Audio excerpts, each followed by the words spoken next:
ନମସ୍କାର କରିଦେବି ସମସ୍ତଙ୍କୁ। ଭିଡିଓରେ କରିଥିଲେ ଏବେ ଅଡିଓରେ କରିଦେଲି। ଆଜ୍ଞା ଆମ ସମସ୍ତଙ୍କର ନମସ୍କାର।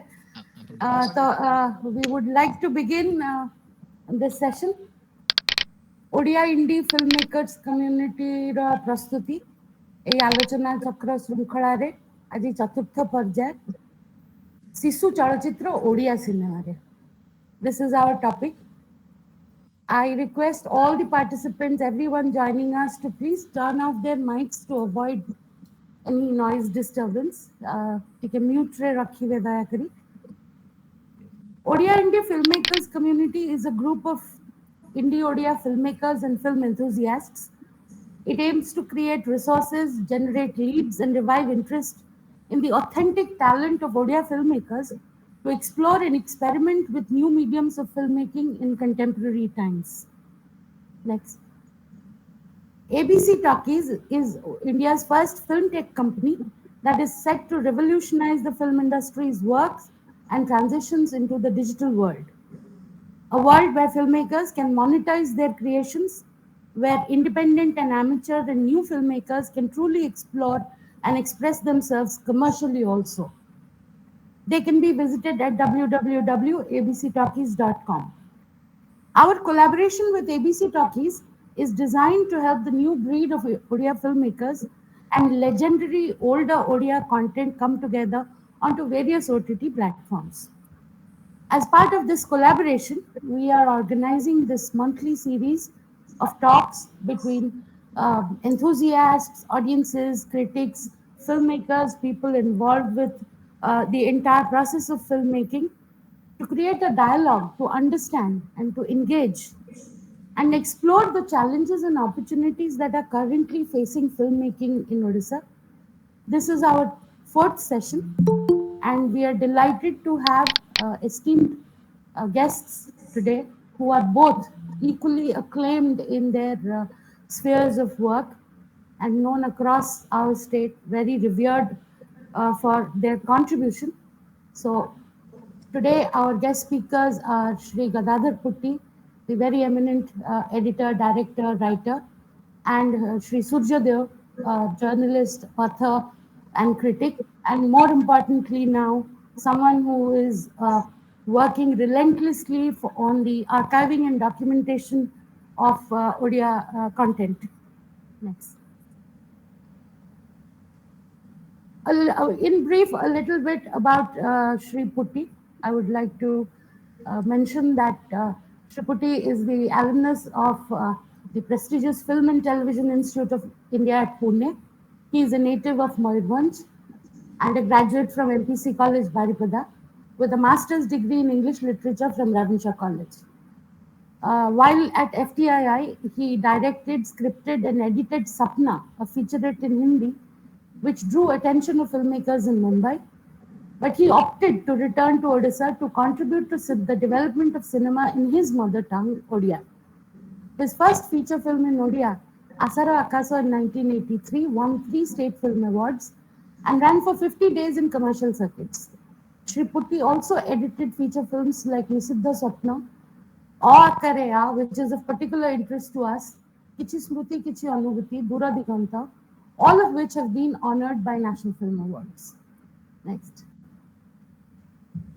His film Puja Pai Pulatiye is the story of a deep bond between two little girls who pass through a series of turbulent emotional phases.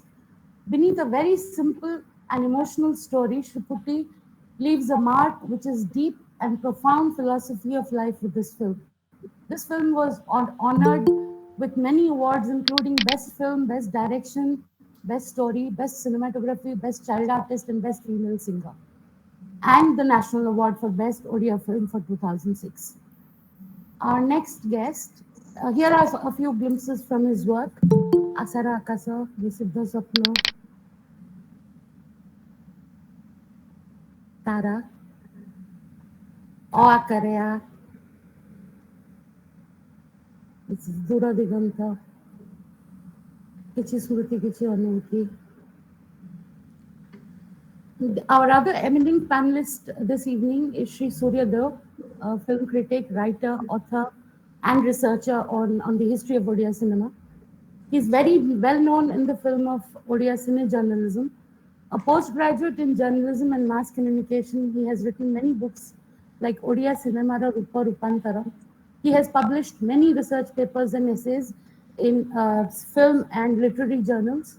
Mr. Deo has received many awards, including the Bhubaneswar Book Fair Award, Manthan Award for Literature, Chitralipi Award, Chalachitra Jagat Award, Pakhigara Award, the Balakrishna Das Foundation Award for his work. He has been selected for research fellowship project on the history of Odia films by the National Film Archives of India Pune, for the year 2016-17. Next, I would like to introduce the lead moderator for this evening, uh, Sri Nachiketa Swain, who is an assistant director and actor. Nachiketa has been a film buff since early childhood. He started writing film reviews back in school. He has done his post graduation in Hindi literature. After working in the corporate world and in the digital retail domain and event management, he finally stepped into the world of filmmaking in 2016. He has worked as an assistant director in 3 independent feature films. Prominent among them is Khanika, The Last Idea, and Adu Godar. He writes scripts, casts actors, and also is an actor himself. He has also been part of several short films in various capacities and is currently planning to start his own feature film.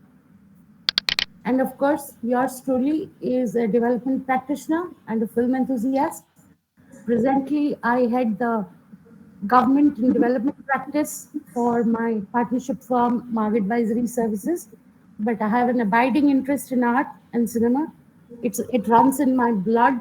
I have grown up with the filmmakers, the music masters, the dancers in Odisha. So I have a very keen interest in this work, and I would love to get involved more and more to see what how we can help Odia cinema do better in Odisha. So, Nachiketa, I would now ask you to please open the session. Thank you, Sukanyadi. Good evening, everyone. Today we are discussing children's cinema in Oriya. There has been a long tradition of cinema for children in other major filmmaking countries. But in India, films for children have been sparse and very few in between. And in Oriya cinema, it is even quite less. In India, children had to consume films which are mostly meant for adult, and very few films have been made for them. Even when those films were made, they were unable to to avail those films. Uh, but in between, there have been small attempts, and mostly there have been two sets of filmmakers. First, the filmmakers, those who have been trying to get hold in the industry. For example, Shyam Benegal in his second film, he made it was a children's film. Rituparno also started his film career with children's film, and there were several other examples. But apart from that, there were other filmmakers uh, who had made those films for the sheer love of the craft. Many major filmmakers like Raj Kapoor, he had made two films, Ab Dilli Dur Nahi, Boot Polish, um, Jagriti by Satyan Bose. There was another film by Ritvik Ghatak, and Ray had made a couple of good children's films like Gopi Gayan, Bagha Bayan, uh, Hire Raja Desh, and so we are discussing this film, this oft neglected genre of filmmaking. First, I would ask our esteemed guest Gadapati. So, sir, how would you define children's film? Mm, First of all, when I think of children's film, I think uh, these children, the primary audience is children, and it must cater to the need and interest of children. And when it is a good children's film, it is liked alike by children and adults. Like you mentioned one film, Gupiga and Bagabayan by Satyajit Ray.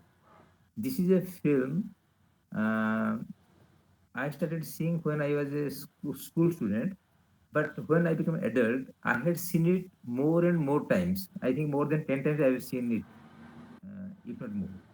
And like other two films made by him is their Hirok Rajar Dese and Gupi Baga Phire Elo. Gupi Baga Phire Elo was made just 10 years after Gupi Gan Baga Bain, and another 10 years to make the other one. So when it is children's film, I think the primary audience is children. If it is attracted, the movie attracts the audience attention of the children, then I think it is successful children's film. And apart from all these things, uh, the director, he must incorporate certain things which must be not only palatable, it must be healthy for children. There are certain things children may like to see, but if I find that's the same thing will harm the interest and the future and the intellect of the child, then those kind of things should not be incorporated in a children's film. So basically, two things. First, it must cater to the interest of the children. Number two, the filmmaker must take sufficient care not to put certain things which may be liked by children, but at the same time they may harm their interest. I think these are two things. ସୁଯୋଗ sir ଆପଣ ଓଡ଼ିଆ ସିନେମାରେ ଛୋଟ ପିଲାଙ୍କ ଶିଶୁ ଚରିତ୍ରକୁ କେମିତି ପରିଭାଷିତ କରିବେ? ଆଉ ଥରେ ପ୍ରଶ୍ନ ଆପଣ ଶିଶୁ ଚଳଚ୍ଚିତ୍ରକୁ କେମିତି ପରିଭାଷିତ କରିବେ? ଓଡ଼ିଆ ଚଳଚ୍ଚିତ୍ର କଥା ଯଦି କହିବେ ତେବେ ବସ୍ତୁତଃ ପୁଟି ଭାଇ ଏଠି ଅଛନ୍ତି, ସେ ଡାଟା ତାଙ୍କ ପାଖରେ ବିଶେଷ ଅଛି, ସେ ବି କିଛି କିଛି ଇନଭଲ୍ଭ ଥିଲେ ସେଥିରେ। ବସ୍ତୁତଃ ବାବୁଲାରୁ ଶିଶୁ ଚଳଚ୍ଚିତ୍ରର ଧାରାଟି ଓଡ଼ିଆ ସିନେମାରେ ଆରମ୍ଭ ହେଲା, ଯୋଉଟା ଆପଣଙ୍କର ଶିଶୁଙ୍କ ପାଇଁ ଚଳଚ୍ଚିତ୍ର ଯୋଉ ତିଆରି କରେ ଯୋଉ ସଂସ୍ଥା ସିଏ କରିଥିଲା। ଶିଶୁଙ୍କ ପାଇଁ ଚଳଚ୍ଚିତ୍ରର ମୋ ଜାଣିବାରେ ଦୁଇଟି ଭାଗ ଅଛି। ଗୋଟିଏ ଭାଗ ଯୋଉଥିରେ ଷ୍ଟାମ୍ପ ବାଜି ନାହିଁ ଏଟା ଶିଶୁଙ୍କ ପାଇଁ ଚଳଚ୍ଚିତ୍ର, କିନ୍ତୁ ସେଟା ଲାଗେ ଶିଶୁ ଚଳଚ୍ଚିତ୍ର। ଓଡ଼ିଆରେ ସେମିତି ଫିଲ୍ମ ବୋଧେ ପ୍ରଥମ କରି ନୂଆ ବୋଉରୁ ଆରମ୍ଭ ହେଇଥିବ 1962 ମସିହାରେ, ରଥ ଯା ଚାଲିଯା ଚକ ଗଡ଼ିଯାରେ, ଯୋଉଟା ପ୍ରଭାତ ମୁଖାର୍ଜୀଙ୍କ ନିର୍ଦ୍ଦେଶନ ଏବଂ ପଞ୍ଚସଖା ପ୍ରଡକ୍ସନର ପ୍ରଥମ ଫିଲ୍ମ। ସେଟା ପ୍ରଶାନ୍ତ ନନ୍ଦ ପ୍ରଥମ ଥର ପାଇଁ ଶିଶୁ ଭୂମିକାରେ ଦ୍ୱିତୀୟ ଥର ପାଇଁ ଆସିଥିଲେ। ତା ପୂର୍ବରୁ ସେ ଆଉ ଏକ ଚଳଚ୍ଚିତ୍ରରେ ଆସିଥିଲେ ଦସ୍ୟୁ ରତ୍ନାକରରେ, କିନ୍ତୁ ଏଥିରେ ଗୋଟେ ମେଜର ରୋଲ ଥିଲା। ଏବଂ ଏଇ ଚଳଚ୍ଚିତ୍ରଟି ଯଦି ଆମେ ଦେଖିବା ତେବେ ଲାଗିବ ଯେ ଯଦିଓ ଶରତ ପୂଜାରୀ ଏହାର ନାୟକ, କିନ୍ତୁ ପୁରା କାହାଣୀ ସମ୍ପୂର୍ଣ୍ଣ କାହାଣୀଟି ଯାଇଛି ପ୍ରସାଦ ନନ୍ଦଙ୍କ ଉପରେ, ବା ଯୋଉ ରାଜୁ ବୋଧେ ମୋର ମନେ ପଡୁନି ସେ ଚରିତ୍ର ନା, ଯୋଉ ଚରିତ୍ରରେ ଆସିଥିଲେ ପ୍ରଶାନ୍ତ ନନ୍ଦ। କିନ୍ତୁ ତା ପୂର୍ବରୁ ଭାରତୀୟ ପ୍ରେକ୍ଷାପଟରେ ଯଦି ଆମେ ଦେଖିବା, ଧର ଯୋଉ ଶିଶୁ ଚଳଚ୍ଚିତ୍ରକୁ ବର୍ତ୍ତମାନ ପର୍ଯ୍ୟନ୍ତ ଦିଟି ଭାଗରେ ବିଭକ୍ତ କରାଯାଉ ମୋଟାମୋଟି ଭାବରେ। ପ୍ରଥମଟି ହଉଛି ପୌରାଣିକ ଏବଂ ଦ୍ୱିତୀୟଟି ସାମାଜିକ। ଯଦି ଆମେ ଗୁରୁଭକ୍ତ ଆରୁଣୀ ଚଳଚ୍ଚିତ୍ରକୁ ନେବା, ଯୋଉଟା ହିନ୍ଦୀରେ ବି ହେଇଥିଲା ସେତେବେଳେ ଏବଂ ସେତେବେଳେ ତେଲୁଗୁରେ ବି ହେଇଥିଲା, ତାକୁ ନେବା, ତାକୁ ଆମେ କଣ କହିବା? ଯଦି ଆମେ ଭକ୍ତ ଧ୍ରୁବକୁ ନେବା, ତାକୁ ଆମେ କଣ କହିବା? ନିଶ୍ଚିତ ଭାବରେ ତାହା ବି ଶିଶୁ ଚଳଚ୍ଚିତ୍ର, କିନ୍ତୁ ସେଥିରେ ଶିଶୁ ଚଳଚ୍ଚିତ୍ରର ମୋହରଟି ବାଜି ନଥିଲା। ଶିଶୁ ଚଳଚ୍ଚିତ୍ର କହିଲେ ମୁଁ ଯାହା ବୁଝେ, ଶିଶୁଙ୍କ ପାଇଁ ତ ଚଳଚ୍ଚିତ୍ର, କିନ୍ତୁ ସେଥିରେ ଶିଶୁଙ୍କର ମନସ୍ତତ୍ଵର ବହୁତ ବେଶୀ ପୁଙ୍ଖାନୁପୁଙ୍ଖ ଭାବରେ ତାର ବିଶ୍ଳେଷଣ ଥାଏ ଏବଂ ଜୀବନଠୁ ବଡ ଏ ପର୍ଦ୍ଦା ନୁହଁ ବା ଲାର୍ଜର ଟୁ ଲାଇଫ ଯୋଉ କନସେପ୍ଟ କୁହାଯାଏ ଆମର ପ୍ରାୟତଃ କମର୍ସିଆଲ ସିନେମାରେ, ସେଇଟା ନଥାଏ। କୋଉଠି କୋଉଠି ଥିଲେ ବି ଫ୍ୟାଣ୍ଟାସି ପର୍ଯ୍ୟାୟକୁ ସେଟା ପଳେଇ ଆସେ, ଗୋଟେ ଅତି ବାସ୍ତବ ପର୍ଯ୍ୟାୟକୁ ପଳେଇ ଆସେ, ଯେମିତି ଆମେ ହୁଏତ ରବିନ ହୁଡ କଥା ନେଇପାରିବା ସେ ପର୍ଯ୍ୟାୟରେ। କିନ୍ତୁ ଶିଶୁ ଯୋଉ ଚଳଚ୍ଚିତ୍ରରେ ଦେଖି ନିଜର ଜୀବନକୁ ଗଢି ପାରିବ, ନିଜର ଭବିଷ୍ୟତକୁ ଦେଖିପାରିବ। ବଡ କଥା ହଉଛି ନିଜକୁ ତା ଭିତରେ ସେ ଆବିଷ୍କାର କରିବ ଯେ ହଁ ଏଇ ଚରିତ୍ରଟି ହଉଛି ମୁଁ, ମୋ ଆଖପାଖରେ ଯୋଉ ଚରିତ୍ର ସବୁ ଘଟେ ତା ହଉଛି ମୁଁ। ଆମେ ଯେତେବେଳେ ପଢୁଥିବା ଶିଶୁ ଥିଲୁ, ଯେତେବେଳେ ପଢୁଥିଲୁ, ସେତେବେଳେ ଦି ଚାରିଟି ଘଟଣା ଆମକୁ ପ୍ରଚ୍ଛନ୍ନ ଭାବରେ ଆମୋଦିତ କରୁଥିଲା। ପ୍ରଥମଟି ହଉଛି ଆପଣମାନେ ସମସ୍ତେ ପଢିଥିବେ ବିଶ୍ୱ ସାହିତ୍ୟ ଗ୍ରନ୍ଥମାଳା।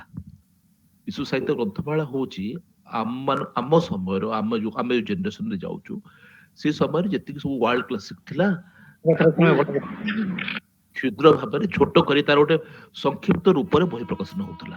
ପମ୍ପେଇ ନଗର ଶେଷ ଦିନ ହଉ କି କ୍ରାଇମ୍ ଆଣ୍ଡ ପନିଶମେଣ୍ଟ ର ପାପ ପ୍ରାୟଶ୍ଚିତ ହଉ, ସେଥିରେ କଣ ଥିଲା ସେଇ ଟ୍ରାନ୍ସଲେସନ ବା ଆଡାପ୍ଟେସନ ର ଗୋଟେ ବଡ କଥା ଥିଲା ଯେ ମୂଳ ଉପନ୍ୟାସ ଯାହା ଥାଉ ତାହା ଶିଶୁଙ୍କ ପାଇଁ ଲେଖା ହଉଥିଲା, ଶିଶୁଙ୍କ ପଢିବା ଢଙ୍ଗରେ ଲେଖା ହଉଥିଲା ଏବଂ ସେଥିରୁ ହିଁ ଆମମାନେ ବେଶୀ ବେଶୀ ସାହିତ୍ୟ ପ୍ରତି ଆକର୍ଷିତ ହଉଥିଲୁ। ସେଇ କ୍ରମରେ କିନ୍ତୁ ଦୁର୍ଭାଗ୍ୟକୁ ଗୋଟେ ଦିଟା ସିନେମାକୁ ଛାଡିଦେଲେ ଓଡିଆ ଚଳଚ୍ଚିତ୍ରରେ ଶିଶୁଙ୍କ ପାଇଁ ସିନେମା ନାହିଁ। ଶିଶୁକୁ ଚରିତ୍ର କରି ଅଣାଯାଇଛି ଏବଂ ଶିଶୁକୁ ଚରିତ୍ର କରିକି ଗୋଟେ ବ୍ୟବସାୟିକ ପରିଭାଷା ବା ବ୍ୟବସାୟିକ ରୂପ ଦେବା ପାଇଁ ଚେଷ୍ଟା କରାଯାଇଛି। ବହୁ ଚଳଚ୍ଚିତ୍ର ସେମିତି କରାଯାଇଛି। ସେଇ ଚଳଚ୍ଚିତ୍ରରେ ଆପଣଙ୍କର ନୂଆବୋରୁ ତ ଆରମ୍ଭ ହେଲା ଏବଂ ନୂଆବୋ ପରେ ପରେ ସ୍ତ୍ରୀରେ ବେଶୀ ଆଙ୍ଗିକଟି ଦେଖାଯାଇଛି। ଯଦି ଆପଣ 1968 ର ପାର୍ବତୀ ଘୋଷ ପ୍ରଯୋଜିତ ସ୍ତ୍ରୀ ଚଳଚ୍ଚିତ୍ରଟି ଦେଖିବା, ସେଥିରେ ଶିଶୁ ଭୂମିକାରେ ଯିଏ ଆସିଥିଲେ, କିଶୋର ଭୂମିକାରେ ଯିଏ ଆସିଥିଲେ,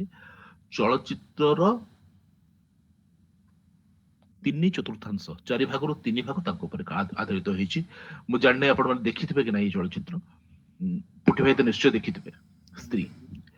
ଏବଂ ସେଥିରେ ଯୋଉ କିଶୋର ଚରିତ୍ରକୁ ଖଳନାୟକ ଅପହରଣ କରି ନେଉଛି, କିଶୋରର ବାପା ପୁନର୍ବିବାହ କରିଛନ୍ତି ଏବଂ ପାର୍ବତୀ ଘୋଷ ଯେ ନାୟିକା ସେ ତାକୁ ପ୍ରଥମେ ଆକ୍ସେପ୍ଟ କରିପାରୁନାହାନ୍ତି, ପରେ ଆକ୍ସେପ୍ଟ କରୁଛନ୍ତି। ସେ ଯେତେ ଝଡ଼ଝଞ୍ଜା ଦେଇକି ଯେତେ କମର୍ସିଆଲ ଆଙ୍ଗେଲ ଯାଇପାରେ, ଯେତେ ଆମେ କଣ କହିବା ତାକୁ, ଯଦି ସିନେମାଟିକ ଲାଙ୍ଗୁଏଜରେ କହିବା କଜେଣ୍ଟ ଇଫେକ୍ଟ, ଯେତେ କଜେଣ୍ଟ ଇଫେକ୍ଟ ଯାଇପାରେ ସବୁ ତକ ସେଥିରେ ଅଛି ଏବଂ ସେଥିରେ ବି ସେ ଚରିତ୍ରଟି ପ୍ରାଧାନ୍ୟ ଲାଭ କରିଛି। କିନ୍ତୁ ଶିଶୁଙ୍କ ପାଇଁ ଆଗ୍ରହ ଜନ୍ମଉଥିବା ଚଳଚ୍ଚିତ୍ର, ଯୋଉ ଶିଶୁଟି କହିବ ଯେ ହଁ ଏଇ ଚଳଚ୍ଚିତ୍ରରେ ମୁଁ ଅଛି, ମୋର ଚଳଚ୍ଚିତ୍ର ଜାଣିବାର ଅଛି, ସେଭଳି ଚଳଚ୍ଚିତ୍ର ପ୍ରାୟତଃ 80 ଦଶକରୁ ଆରମ୍ଭ ହେଲା। ମୁଁ ଜାଣିବାରେ ଖୁବ କମ ସଂଖ୍ୟକ ଚଳଚ୍ଚିତ୍ର ହେଇଛି ଯୋଉ ଚଳଚ୍ଚିତ୍ରର ଗୋଟିଏ ଚଳଚ୍ଚିତ୍ରର ଅନ୍ୟତମ ସୂତ୍ରଧାର ଏଠି ଅଛନ୍ତି ପୁଟି ଭାଇ। ପୂଜା ପାଇଁ ଫୁଲଟିଏ ମୋର ମନେ ଅଛି, ଯେତେବେଳେ ମତେ ଡାକିକି ନେଇଥିଲେ ଭାଉଜ ଆଉ ପୁଟି ଭାଇ କଳିଙ୍ଗ ପ୍ରସାଦ ଲେବରେ ସେ ସିନେମାଟି ପ୍ରଥମ ଆମେ 3 ଜଣ ହିଁ ଦେଖିଥିଲୁ ଏବଂ ସେତେବେଳେ କେତୋଟି ଦୃଶ୍ୟରେ ମୁଁ କାନ୍ଦିଥିଲି। ଫ୍ଲସ୍ ବହୁତ ଥିଲା ସିନେମାରେ, କିନ୍ତୁ ଫ୍ଲସ୍ ଥିଲାବେଳେ ସେ ବି ସ୍ୱୀକାର କରିବେ, ମୁଁ ବି ସ୍ୱୀକାର କରୁଛି, ସ୍ୱୀକାର କରନ୍ତି, ଏଟା ତାଙ୍କର ବଡ କିନ୍ତୁ ଯୋଉ ଆବେଦନ ଥିଲା ଚଳଚ୍ଚିତ୍ରରେ, ଯୋଉ ଆବେଦନ ଥିଲା, ସେ ଆବେଦନ ମୋ ଆଖିକୁ ଲୁହରେ ଭର୍ତ୍ତି କରିଦେବ। ମୋର ମନେ ଅଛି ଗୋଟିଏ ସିନ୍ ବେଳକୁ ଭାଉଜ କଣ ପଚାରିଲା ବେଳକୁ ମୁଁ ରୁମାଲରେ ଲୁହ ପୋଛୁଥିଲି। ଏ ଯୋଉ ଆବେଦନ ଥିଲା ଗୋଟେ ଚରିତ୍ରର, ଗୋଟେ ଶିଶୁ ଚରିତ୍ରର ଆବେଦନ, ତାହା ଯଦି ମାନବିକ ସ୍ତରରେ ସଞ୍ଚାରିତ ହେଲା ଏବଂ ବଡଙ୍କୁ ନୁହଁ ବିଶେଷ କରି ଶିଶୁଙ୍କୁ, ମୁଁ ଭାବେ ତାହା ହଉଛି ଶିଶୁ ଚଳଚ୍ଚିତ୍ରର ମୁଖ୍ୟ ଆଧାର ବା ମୁଖ୍ୟ ବିନ୍ଦୁ ବୋଲି ଆମେ କହିବା। ଗୋଟେ ଶିଶୁଟିଏ, ଗୋଟେ କିଶୋରଟିଏ ନିଜକୁ ଚିହ୍ନିତ କରିବ ଚରିତ୍ର ଭିତରେ ଏବଂ ଲାଗିବ ଯେ ହଁ ଏଇଟା ହିଁ ତାର ଚରିତ୍ର, ଏଇଟା ହିଁ ତାର ଚଳଚ୍ଚିତ୍ର। ଏବଂ ସେଥିରେ ବିଶେଷ ଫ୍ୟାଣ୍ଟାସି, ଯଦି ଆପଣ ଗୋପୀ ଗାୟନ ବାଘା ବାୟନ କଥା କହିଲା ଚମତ୍କାର ଗୋଟେ ଫ୍ୟାଣ୍ଟାସି ଥିଲା ଏବଂ ଫ୍ୟାଣ୍ଟାସି ଭିତରେ ବି ଯୋଉ ମୂଳ ମଞ୍ଜିଟି ଅଛି, ସେ ମୂଳ ମଞ୍ଜିଟା ଶିଶୁମାନଙ୍କୁ ଝଲି ଦଉଛି। ଯଦି ଆମେ ସେମିତି ପିଲାବେଳେ ସମସ୍ତେ ଜହ୍ନମାମୁଁ ପଢିଥିବେ, ଜହ୍ନମାମୁଁରେ 3 କନ୍ୟା, କି କନକ ଉପତ୍ୟକାର କାହାଣୀ, କି ମାୟା ସରୋବର, କି ଯକ୍ଷ ପର୍ବତ, କାହିଁକି ଭଲ ଲାଗୁଥିଲା? ଏଥିରେ ଫ୍ୟାଣ୍ଟାସି ଥିଲା, କିନ୍ତୁ ଫ୍ୟାଣ୍ଟାସି ସହ ଗୋଟେ ଗୋଟେ ଚରିତ୍ର ଶିଶୁ ମାନଙ୍କର ଜୀବନକୁ ଗଢିବାର ଯୋଉ ମାର୍ଗ ଦେଖଉଥିଲା, ଦୁଃସାହସୀ ହେବାର ମାର୍ଗ ଦେଖଉଥିଲା ଏବଂ ଅତି ଦୁଃସାହସୀ ହେବାର ମାର୍ଗ କିନ୍ତୁ ଦେଖଉନଥିଲା। ତେଣୁ ସେଇ ଆଧାରରେ ଯଦି ଆମେ ଚଳଚ୍ଚିତ୍ରକୁ ତୁଳନା କରିବା, ତେବେ ଓଡିଆ ସିନେମାରେ 80 ଦଶକ ପର୍ଯ୍ୟନ୍ତ ଶିଶୁଙ୍କୁ ପ୍ରାଧାନ୍ୟ ଦିଆଯାଇଥିବା ଚଳଚ୍ଚିତ୍ର ବହୁତ ଅଛି, କିନ୍ତୁ ତାକୁ ଗୋଟେ ଅତି ବାସ୍ତବବାଦ ଢଙ୍ଗରେ ପ୍ରୟୋଗ କରାଯାଇଛି। ନୂଆବୋରେ ବି ସେଇଆ ହେଇଛି, ଗୋଟେ ଚଗଲା ପିଲାର କାହାଣୀ ଅଛି ଏବଂ ଆପଣଙ୍କର ଯାହା ମୁଁ କହିଲି ସ୍ତ୍ରୀରେ ଘରୁ କିଡନାପ ଉଠେଇକି ନେଇ ଯାଇଥିବା ଚରିତ୍ରକୁ, ଗୋଟେ କିଶୋର ଚରିତ୍ରକୁ ରାସ୍ତାରେ ବୁଲି ଭିକ ମଗଉଛି ଏବଂ ତାପରେ ପରେ ବି ଆଉ ଅନ୍ୟାନ୍ୟ ଚଳଚ୍ଚିତ୍ରରେ ବି ଯଦି ଆମେ 80 ଦଶକର ଚଳଚ୍ଚିତ୍ରରେ ଗୋଟେ ପ୍ରତିଶୋଧର କାହାଣୀ ଗୋଟେ କିଶୋର ବନରେ ଜାଗ୍ରତ ହଉଛି, ଯୋଉଟା ଆମେ ବଳିଦାନରେ ଦେଖିଥିଲୁ, ଯୋଉଟା ମା ମମତାରେ ଦେଖିଥିଲୁ, ଗୋଟେ ମା ଛୁଣ୍ଡ ପିଲାର କଥା ଆମେ ଦେଖିଥିଲୁ। କିନ୍ତୁ ଭିତରେ କଣ ହେଇଛି 80 ଦଶକ ପର୍ଯ୍ୟନ୍ତ ସେଠି ଆପଣଙ୍କୁ ହସ୍ତକ୍ଷେପ କରୁଛି, କ୍ଷମା କରିବେ। ଏହା ସହିତ ଆଉ ଗୋଟେ ଦ୍ୱିତୀୟ ପ୍ରଶ୍ନ ଜଡିତ ଅଛି। ଆମ ଦେଶରେ ଶିଶୁ ଚଳଚ୍ଚିତ୍ରର ଧାରା କାହିଁକି ବେଶୀ ପ୍ରସ୍ଫୁଟିତ ହେଲା ନାହିଁ? ମାନେ କୌଣସି ଗୋଟେ କୋଉ ଫ୍ୟାକ୍ଟର୍ସ ରହୁଥିଲା ଯୋଉଟା ଗ୍ରୋଥ କୁ ଇନହାବିଟ କରୁଥିଲା?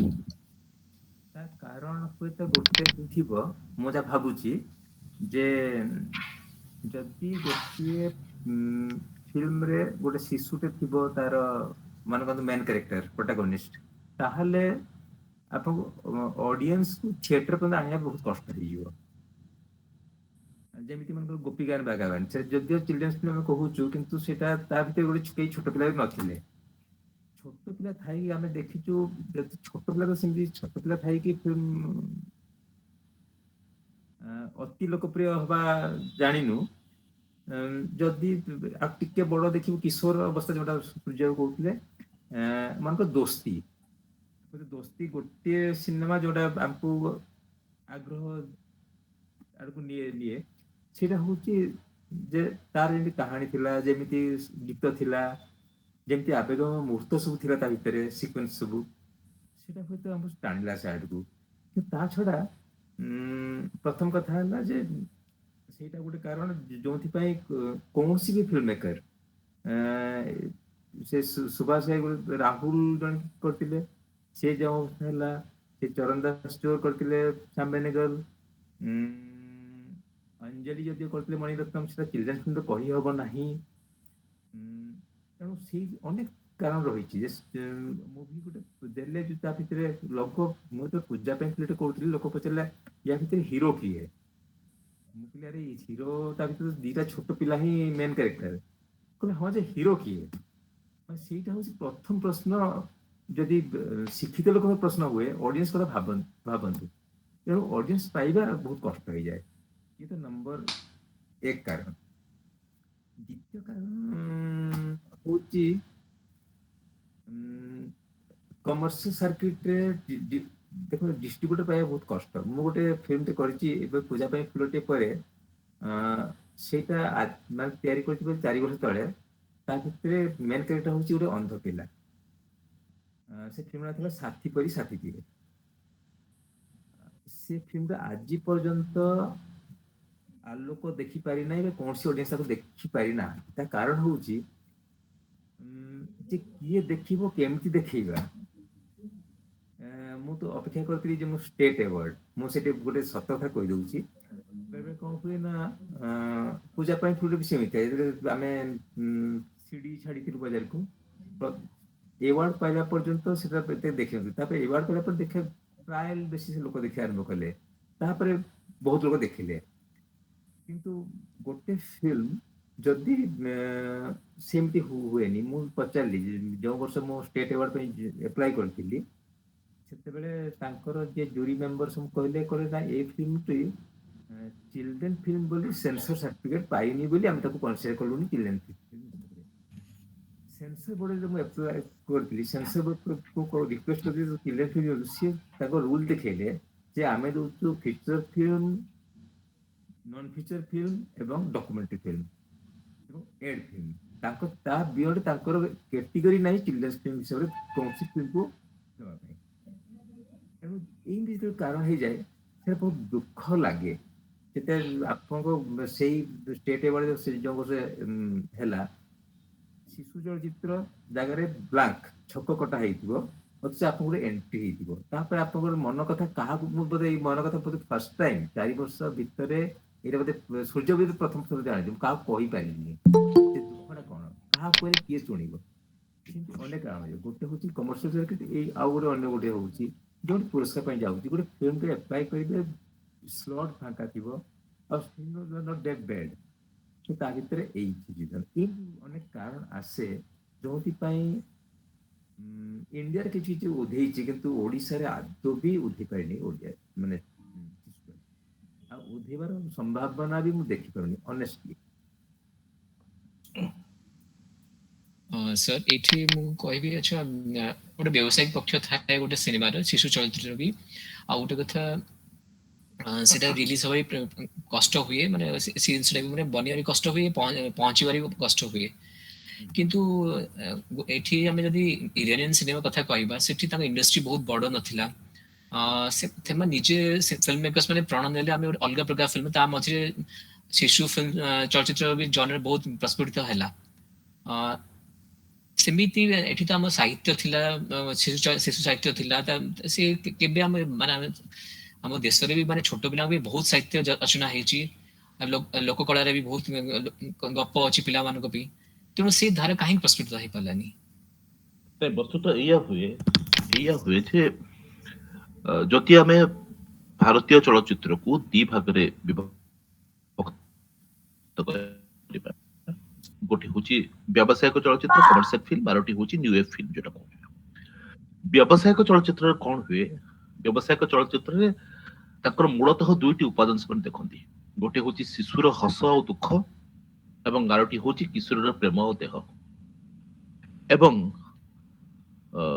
ନ୍ୟୁ ଏଜ୍ ଫିଲ୍ମରେ খুব বেশি বাস্তববাদକୁ ସାମ୍ନା କରିବାର ଗୋଟେ ଆକାଂକ୍ଷା ଥାଏ ଚଳଚ୍ଚିତ୍ରକାରଙ୍କର। খুব ବେଶି ସତ୍ୟର ପାଖାପାଖି ହେବେ ଏବଂ ସତ୍ୟକୁ ଖୁବ ବେଶି ଉଜାଗର କରିବେ। ଏଇ ଭିତରେ ଯୋଉ କଥାଟି ବଳି ପଡିଯାଏ ତାହା ହଉଛି ଶିଶୁଙ୍କ ପାଇଁ ସିନେମା। ଶିଶୁଙ୍କ ପାଇଁ ସିନେମା କରିବା ଏତେ ସହଜ ନୁହେଁ। ଆପଣ ହୁଏତ ନାରୀର ମନସ୍ତତ୍ୱକୁ ବୁଝି ଦେଇପାରିବେ, କିନ୍ତୁ ଶିଶୁଙ୍କ ମନସ୍ତତ୍ୱକୁ ବୁଝିବା ଏତେ ସହଜ ନୁହେଁ। ଗୋଟେ କୋମଳ ମାଟି ପିତଳକୁ ଗଢିବା, ଯାହା ଗୋଟେ ଶିଶୁର ମନସ୍ତତ୍ୱକୁ ବୁଝିକି ତାକୁ ରୂପାନ୍ତରିତ କରିବା, ସିଆ ଟିକେ ଏପାଖ ସେପାଖ ହେଇଗଲେ ଓଲଟା ପୁଲଟା ହେଇଯିବ। ଗୋଟେ ଉଦାହରଣ ଦଉଛି ଆପଣଙ୍କୁ। ନିର୍ଦ୍ଦେଶକଙ୍କ ନାଁ ମନେ ପଡୁନାହିଁ, ଗୋଟେ ଚଳଚ୍ଚିତ୍ର ଥିଲା, ପୁଟି ଭାଇ କହିପାରିବେ, ମିନୁ। ସଲିଲ ଚୌଧୁରୀଙ୍କ ମ୍ୟୁଜିକ ଥିଲା, କାଲିରେ ତୁ ତ କାଲିରେ। ଚମତ୍କାର ଚଳଚ୍ଚିତ୍ର, କିନ୍ତୁ ଚଳଚ୍ଚିତ୍ରଟି ଚାଲିଲା ନାହିଁ। ତାହାର ବୋଧେ ବଙ୍ଗଳାରେ ବି ହେଇଥିଲା ସେ ଚଳଚ୍ଚିତ୍ର ଏବଂ ହିନ୍ଦୀରେ ବି ହେଇଥିଲା। ଏବଂ ତେରେ ଗଲିଓ ମେ ହମ୍ ଆଏ ବହୁତ ଚର୍ଚ୍ଚିତ ଗୀତ ଥିଲା ବନ୍ନା ଦେଙ୍କର। ନ ଚାଲିବାର କାରଣ ହଉଛି ଯେ ଶିଶୁ ଯେତେବେଳେ ସାଂଘାତିକ ଭାବରେ ସତ୍ୟକୁ ସାମ୍ନା କରେ, ମୁଁ ଦୁଃଖ କଥା କହୁନାହିଁ ଏଠି, ଦୁଃଖ ପାଟକୁ ପୁରେଇ ଯାଉଛି, ଶିଶୁର ଦୁଃଖ ବି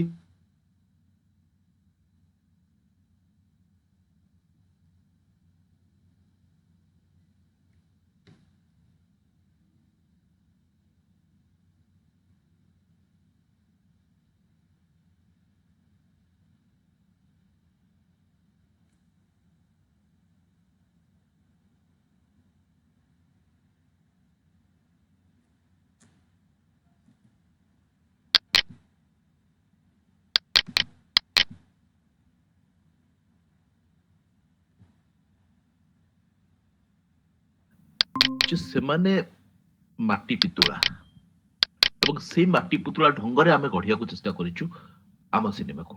କିନ୍ତୁ ତାଙ୍କ ଭିତରେ ଯୋଉ ଗୋଟେ ସାମର୍ଥ୍ୟ ଅଛି, ତାଙ୍କ ଭିତରେ ଯୋଉ ଶକ୍ତି ଅଛି, ସେ ଶକ୍ତି ଆଉ ସାମର୍ଥ୍ୟକୁ ଆମେ ମାନେ ଏକ୍ସପ୍ଲୋର କରିବାକୁ ଚାହିଁ ନାହୁଁ। କିଛି କିଛି ଉଦ୍ୟମ ତ ନିହାତି ଭାବରେ ହେଇଛି, କିନ୍ତୁ ସେ ଉଦ୍ୟମ ବି ଏତେ ସଫଳ ହେଇନାହିଁ।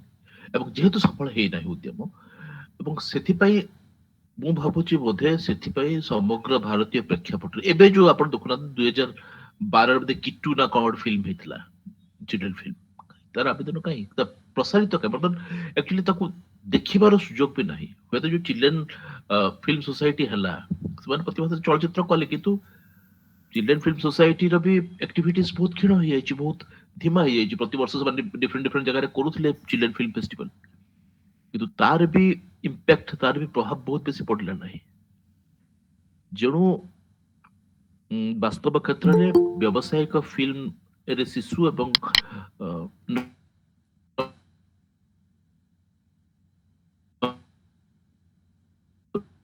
ରଙ୍ଗ ଫିଲ୍ମ ବା ସାମନ୍ତ, ଯେତିକି ଆମେ ଶିଶୁ ଚଳଚ୍ଚିତ୍ର ଦେଖିଲୁ, ମୁଖ୍ୟତଃ ଫ୍ୟାଣ୍ଟାସି, ନହେଲେ ମୁଖ୍ୟତଃ ହସ କାନ୍ଦ ଭରା ଦୁନିଆ, ନହେଲେ ମୁଖ୍ୟତଃ ଗୋଟେ ଶିଶୁର ଚପଳାମି। ଏଇ ତିନୋଟି ଧାରାକୁ ପ୍ରାୟତଃ ଛାଡିଦେଲେ ଆମେ ଶିଶୁର ଅନ୍ୟ ଧାରାକୁ ଦେଖିପାରିଲୁ ନାହିଁ। ତାହା ଓଡିଆ ଯଦି ଦେଖିବା, ତାହା ହୁଏତ ବାବୁଲା ହେଇପାରେ ଫ୍ୟାଣ୍ଟାସି ଉପରେ, ବା ତା ହୁଏତ ହସ ଲୁହ କାନ୍ଦର ଚଳଚ୍ଚିତ୍ର ଲାବଣ୍ୟ ପ୍ରୀତି ବି ହେଇପାରେ। ତେଣୁ ଯେହେତୁ ସେଇ ଦିଗଟାକୁ ଏକ୍ସପ୍ଲୋର କରିବାକୁ ସମର୍ଥ ହେଲେ ନାହିଁ ଆମର ପୂର୍ବସୂରୀ ମାନେ, ପୂର୍ବ ପ୍ରଯୋଜକ ମାନେ, ପୂର୍ବ ନିର୍ଦ୍ଦେଶକ ମାନେ, ସେ ଧାରାଟି ଧୀରେ ଧୀରେ କ୍ଷୀଣରୁ କ୍ଷୀଣତର ହେଇଗଲା। କିନ୍ତୁ ହୁଏତ ସମୟ ଆସିବ ଯେ ବର୍ତ୍ତମାନ ଯୋଉ ନବ ପ୍ରଜନ୍ମର ଯୋଉ ନିର୍ଦ୍ଦେଶକ ମାନେ ଆସୁଛନ୍ତି, ଯୋଉ ପ୍ରଯୋଜକ ମାନେ ଆସୁଛନ୍ତି, ଯୋଉମାନେ ଭିନ୍ନ କିଛି କରିବାକୁ ଚାହୁଁଛନ୍ତି, ସେମାନେ ହୁଏତ ଚଳଚ୍ଚିତ୍ର କରିପାରେ। ତାପରେ ହଉଛି ପ୍ରୋତ୍ସାହନର ଅଭାବ, ଯୋଉ साथी परी साथीଟିଏ କହିଲେ ସେ ବିଷୟରେ ଆମେ ପୁଟି ଭାଇଙ୍କ ସହିତ ବହୁତ କଥା ହେଇଛୁ। ମୋର ଯାହା ମନେ ପଡୁଛି ପୁଟି ଭାଇ ନା ଆଇସ୍କ୍ରିମ ଥିଲା ବୋଧେ ଆରମ୍ଭରେ, ଏବଂ ଆଇସ୍କ୍ରିମ ଥିଲା ତ ପୁଟି ଭାଇ? ହଁ ହଁ, ସେଇଆ। ଯାହା ବି ହଉ ତା ନା ବୋଧେ ଆଇସ୍କ୍ରିମ ଥିଲା ଆରମ୍ଭରେ, ଏବଂ ଆଇସ୍କ୍ରିମ ନାଟକୁ ପରିବର୍ତ୍ତନ କରି ସାଥୀ ପରି ସାଥୀ ଖୋଜେ ସାଥୀଟିଏ ସାଥୀ ପରି ସାଥୀଟିଏ କଲେ, କିନ୍ତୁ କରିପାରି ନାହାନ୍ତି। ଏକରେ ଶିଶୁ ଚଳଚ୍ଚିତ୍ର ପାଇଁ ଦୁଇଟି ବଡ ବାଧକ ହଉଛି ଶିଶୁ ଚଳଚ୍ଚିତ୍ର ପାଇଁ ପ୍ରୋତ୍ସାହନ ଏବଂ ଶିଶୁ ଚଳଚ୍ଚିତ୍ର ଦେଖିବା ପାଇଁ ଦର୍ଶକର ଅଭାବ। ଶିଶୁ ଚଳଚ୍ଚିତ୍ର ଦେଖିବା ପାଇଁ ବା ଦେଖେଇବା ପାଇଁ ଗୋଟେ ମାନସିକତା ଆମେ ଏପର୍ଯ୍ୟନ୍ତ ପ୍ରସ୍ତୁତ କରିପାରି ନାହୁଁ ଓଡିଆ ମାନଙ୍କ ଭିତରେ। ଆମେ ସେଇଆ ଦେଖୁଛୁ ଯେ ଶିଶୁଟିଏ ଖୁବ ବେଶୀ ଚପଳ ହବ, ଶିଶୁଟିଏ ଖୁବ ବେଶୀ ଦୁଷ୍ଟାମି କରିବ, ବା ଶିଶୁଟିଏ ପ୍ରେମିକ ପ୍ରେମିକା ଭିତରେ ଗୋଟେ ମିଳନର ସୂତ୍ରଧର ହବ, ବା ଶିଶୁଟିଏ ନିଜ ସାମ୍ନାରେ ଦେଖିବ ଖଳନାୟକ ତା ପରିବାରକୁ ଉଜାଡି ଦଉଛି ଏବଂ ପ୍ରତିଶୋଧ ନବ। ଏଇ ଯୋଉ 3-4ଟା ଫର୍ମୁଲା ଅଛି, ଏଇ ଫର୍ମୁଲା ଭିତରେ ଓଡିଆ ଚଳଚ୍ଚିତ୍ର ବାନ୍ଧି ହେଇକି ଅଛି, କିନ୍ତୁ ଆମେ ଅନ୍ୟ ଦେହକୁ ଦେଖି ପାରିନା। ହୁଏତ ଦେଖିବା, ଆଶା ରଖାଯାଉ। सर ଆପଣ ଏଠି ଅବିକା ଚିଲଡ୍ରେନ୍ସ ଫିଲ୍ମ ସୋସାଇଟି ବିଷୟରେ କହିଲେ, ଆଉ ମୁଁ ଆ ସହିତ ଜଡିତ ଅଛି ନେକ୍ସଟ ପ୍ରଶ୍ନଟା, ଯୋଉଟା ମୁଁ ଗଦାର ପୁଟି ସାର୍ଙ୍କୁ ପଚାରୁଛି। 1955ରେ ଚିଲଡ୍ରେନ୍ସ ଫିଲ୍ମ ସୋସାଇଟି ଏଷ୍ଟାବ୍ଲିଶ ହେଲା, 114ଟା ଶିଶୁ ଚଳଚ୍ଚିତ୍ର ବନିଲା, ଅନେକ ଆନିମେସନ ବନିଲା, ଆଉ ସେମାନେ ପ୍ରତ୍ୟେକ ଅଲ୍ଟରନେଟ ଇୟରରେ ସେମାନେ ଫିଲ୍ମ ଫେଷ୍ଟିଭାଲ ଅର୍ଗାନାଇଜ କଲେ ଛୋଟ ପିଲାମାନଙ୍କ ପାଇଁ। କିନ୍ତୁ ତା ସତ୍ତ୍ୱେ ବି ଶିଶୁ ଚଳଚ୍ଚିତ୍ର ଉପରେ ଗୋଟେ ଚେତନା ଆମେ ମାନେ ସୃଷ୍ଟି କରିପାରିଲେନି କି ପ୍ରସାର କରିପାରିଲେନି। କୋଉଠି ଜିନିଷଟା ଭୁଲ ହେଇଗଲା?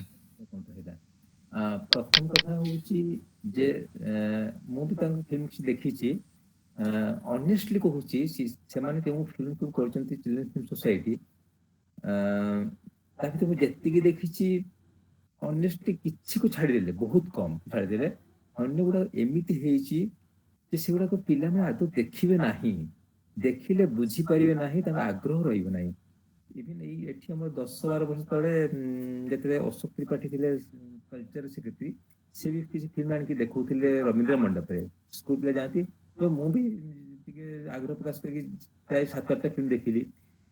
ମୁଁ ଦେଖିଲା ପରେ ମୁଁ ଭାବିଲି, ଆରେ ମୁଁ ତ ମୋର ତ ଇଣ୍ଟରେଷ୍ଟ ରହୁନି, ସେ ପିଲାଙ୍କର କଣ ଇଣ୍ଟରେଷ୍ଟ ରହିବ? ପିଲାମାନଙ୍କ ଇଣ୍ଟରେଷ୍ଟ ପାଇଁ ଯୋଉ ଜିନିଷ ଦରକାର, lot of movement, lot of colours, କିଛି ଆକ୍ଟିଭିଟିଜ, ତା ଭିତରେ ସେଗୁଡ଼ା ତା ଭିତରେ ରହୁନି। ମାନସିକ ସ୍ତରରେ ଗଲେ ତାକୁ ପିଲାଙ୍କୁ ଧରିବା କଷ୍ଟ। ଇଭିନ୍ ମୁଁ ଗୋଟେ ଫିଲ୍ମର ନାମ କହୁଛି, ଓ ଆକାରେ ଆ, ସୁଭାଷ ଦାସ କରିଥିଲେ। ତା ଭିତରେ ଚିଲଡ୍ରେନ୍ ଗୋଟେ ଛୋଟ ପିଲାଟେ ମେନ୍ କ୍ୟାରେକ୍ଟର ଥିଲା, ଯିଏ ମୋ ଫିଲ୍ମ ପୂଜା ପାଇଁ ପୂଜା ରୋଲ କରିଥିଲା, ସେଇ ଝିଅଟି ଆଦ୍ୟାଶା ମହାପାତ୍ର। କିନ୍ତୁ ତାର ସବଜେକ୍ଟ ଏମିତି ଥିଲା, ସେଟା ଆମେ କୌଣସି ପ୍ରକାର ଚିଲଡ୍ରେନ୍ସ ମୁଭି କହିପାରିବା ନାହିଁ। ଚାଇଲ୍ଡ ଗୋଟେ ଛୋଟ ପିଲାଟେ ମେନ୍ କ୍ୟାରେକ୍ଟର ଥିଲେ ବି ଏ ବିଷୟରେ ଚିଲଡ୍ରେନ୍ସ ଫିଲ୍ମ ସୋସାଇଟି ଯାହା ବି କଲା ନମ୍ବର 1 ହେଲା ସେମିତି। ଦ୍ୱିତୀୟ କଥା ହଉଛି ତାଙ୍କର ଯୋଉ ପ୍ରୋସେସରେ ସେ ଫିଲ୍ମ ତିଆରି ହୁଏ, ସେ ପ୍ରୋସେସଟି ଭାରି ଅଡୁଆ ତେଡୁଆ। ତାଙ୍କ ସେମାନେ ଚାହାନ୍ତି ଗୋଟେ ଉପର ଲେଭେଲର ସ୍କ୍ରିପ୍ଟ ହଉ, ଯୋଉଟା ତିଆରି କଲା ବେଳକୁ ଫିଲ୍ମ ତିଆରି କରିବ ସେ ରହିବ ନାହିଁ, ଯୋଉଟା ପିଲାଙ୍କ ଇଣ୍ଟରେଷ୍ଟ କ୍ରିଏଟ୍ କରିବ। ପିଲାମାନେ ଗୋଟେ ଷ୍ଟୋରି ଚାହାନ୍ତି, ଯୋଉ ଗପଟାର ଗତିଶୀଳତା ଥିବ, ତା ଭିତରେ ବହୁତ କାଇଦା କାରସାଇ ଥିବ, ଏମିତି ଅନେକ କଥା ଥାଏ ଯୋଉଟା ପିଲାଙ୍କୁ ଯେମିତି ଆମେ ଦେଖୁଛୁ, ମନେ କରନ୍ତୁ ୱାଲ୍ଟ ଡିସ୍ନି ଯୋଉ ଆନିମେସନ କରୁଥିଲା, ଏବେ ଆନିମେସନ ତା ଭିତରେ lot of movement, lot of activities. ସେଇ ଆକ୍ଟିଭିଟିଜ ଆମେ ଯଦି ମଣିଷ ମାନେ ହ୍ୟୁମାନ କ୍ୟାରେକ୍ଟରକୁ ନେଇକି ଯଦି ନ କରିପାରିଲୁ ସେତିକି, ପିଲାମାନେ କାହିଁକି ଦେଖିବେ? ଆଉ ଦେଖ ଯୋଉ ବି ଚିଲଡ୍ରେନ୍ସ ଫିଲ୍ମ ତକ ସକ୍ସେସଫୁଲ ହେଇଛି, ତା ଭିତରେ ସେଇ ତକ ରହିଛି। ଆଉ ଜବାହରଲାଲ ନେହେରୁଙ୍କ ଭାଷାରେ ଗୋଟେ କଥା ଥିଲା, ସେ ଯେତେବେଳେ 55 ମସିହାରେ ଦେଖିଲେ ପଥର ପାଞ୍ଚିଲି, ସତ୍ୟଜିତ୍ ରାୟଙ୍କ ପ୍ରଥମ ଫିଲ୍ମ, ସେ କହିଲେ ଫର ଦି ଫାର୍ଷ୍ଟ ଟାଇମ ମୁଁ ଗୋଟେ ମୁଭି ଦେଖିଲି ଯୋଉଟା ଫର ଏଡଲ୍ଟସ, ଯଦି ସେଥିରେ 2ଟା ଛୋଟ କ୍ୟାରେକ୍ଟର ଥିଲେ। ତାପରେ ତାହେଲେ ଆମର ଯଦି ଭାରତୀୟ ଏତେ ସିନେମା ଦେଖୁ, ସେଗୁলো କଣ? ସେ କହିଲେ ସବୁବେଳେ ଚିଲଡ୍ରେନ୍ସ ଫିଲ୍ମ, ପିଲାମାନେ ହିଁ ଆଗ୍ରହ ଦେଇକି ସେ ଦେଖିବେ। ସେ ଆଦୌ ଗୋଟେ ବି ଆଦୌ ଫିଲ୍ମ ନାହିଁ ଯୋଉଟା ଆମେ ବୟସ୍କ ପାଇଁ କରୁଛୁ। ଆଉ ସେମିତି ଏକ୍ସାମ୍ପଲରେ କଣ ହୁଏ ନା, ଥରେ ଗୋଟେ ମୋର ସାଙ୍ଗ ଆସିଲେ, ସେ କହିଲା ଯେ ମୁଁ ଗୋଟେ ଅର୍ଫନେଜ ଦେଖେଇବି, କୋଉ ସିନେମା ଦେଖେଇବି? ମୁଁ କହିଲି ଆପଣ ତାଙ୍କୁ ହାତୀମେରା ସାଥୀ ଦେଖାନ୍ତୁ, ସେ ରାଜେଶ ଖନ୍ନା ତନୁଜା ତା ଥାଆନ୍ତୁ, କିନ୍ତୁ ପିଲାମାନେ ହାତୀରେ ବେଶୀ ଇଣ୍ଟରେଷ୍ଟ ନେବେ। ଏବଂ ତା ବି ଯୋଉ ମୋରାଲ ବହୁତ କଥା ରହିଛି ଯୋଉଟା ଚିଲଡ୍ରେନ୍ସ କୁ କ୍ରିଏଟର କରିବ ଏବଂ ସେଇଟା ମତେ ଗୋଟେ ଭଲ ଚିଲଡ୍ରେନ୍ସ ମୁଭି ଭଳିଆ ଲାଗେ ବି।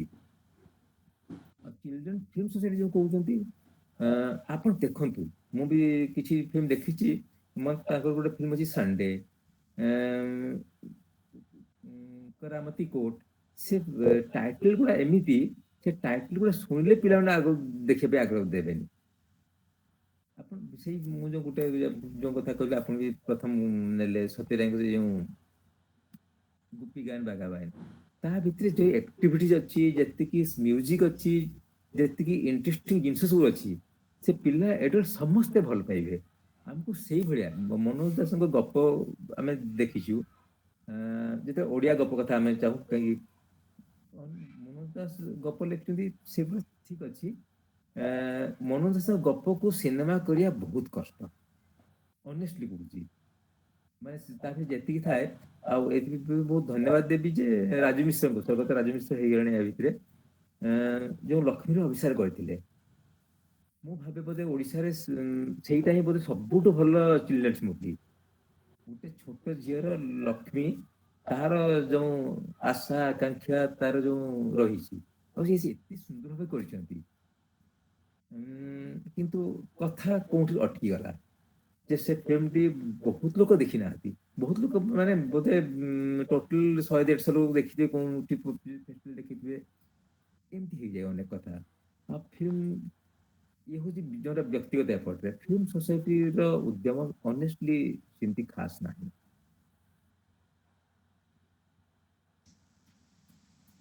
ଆରମ୍ଭରେ ଯେମିତି ମୁଁ କହିଥିଲି,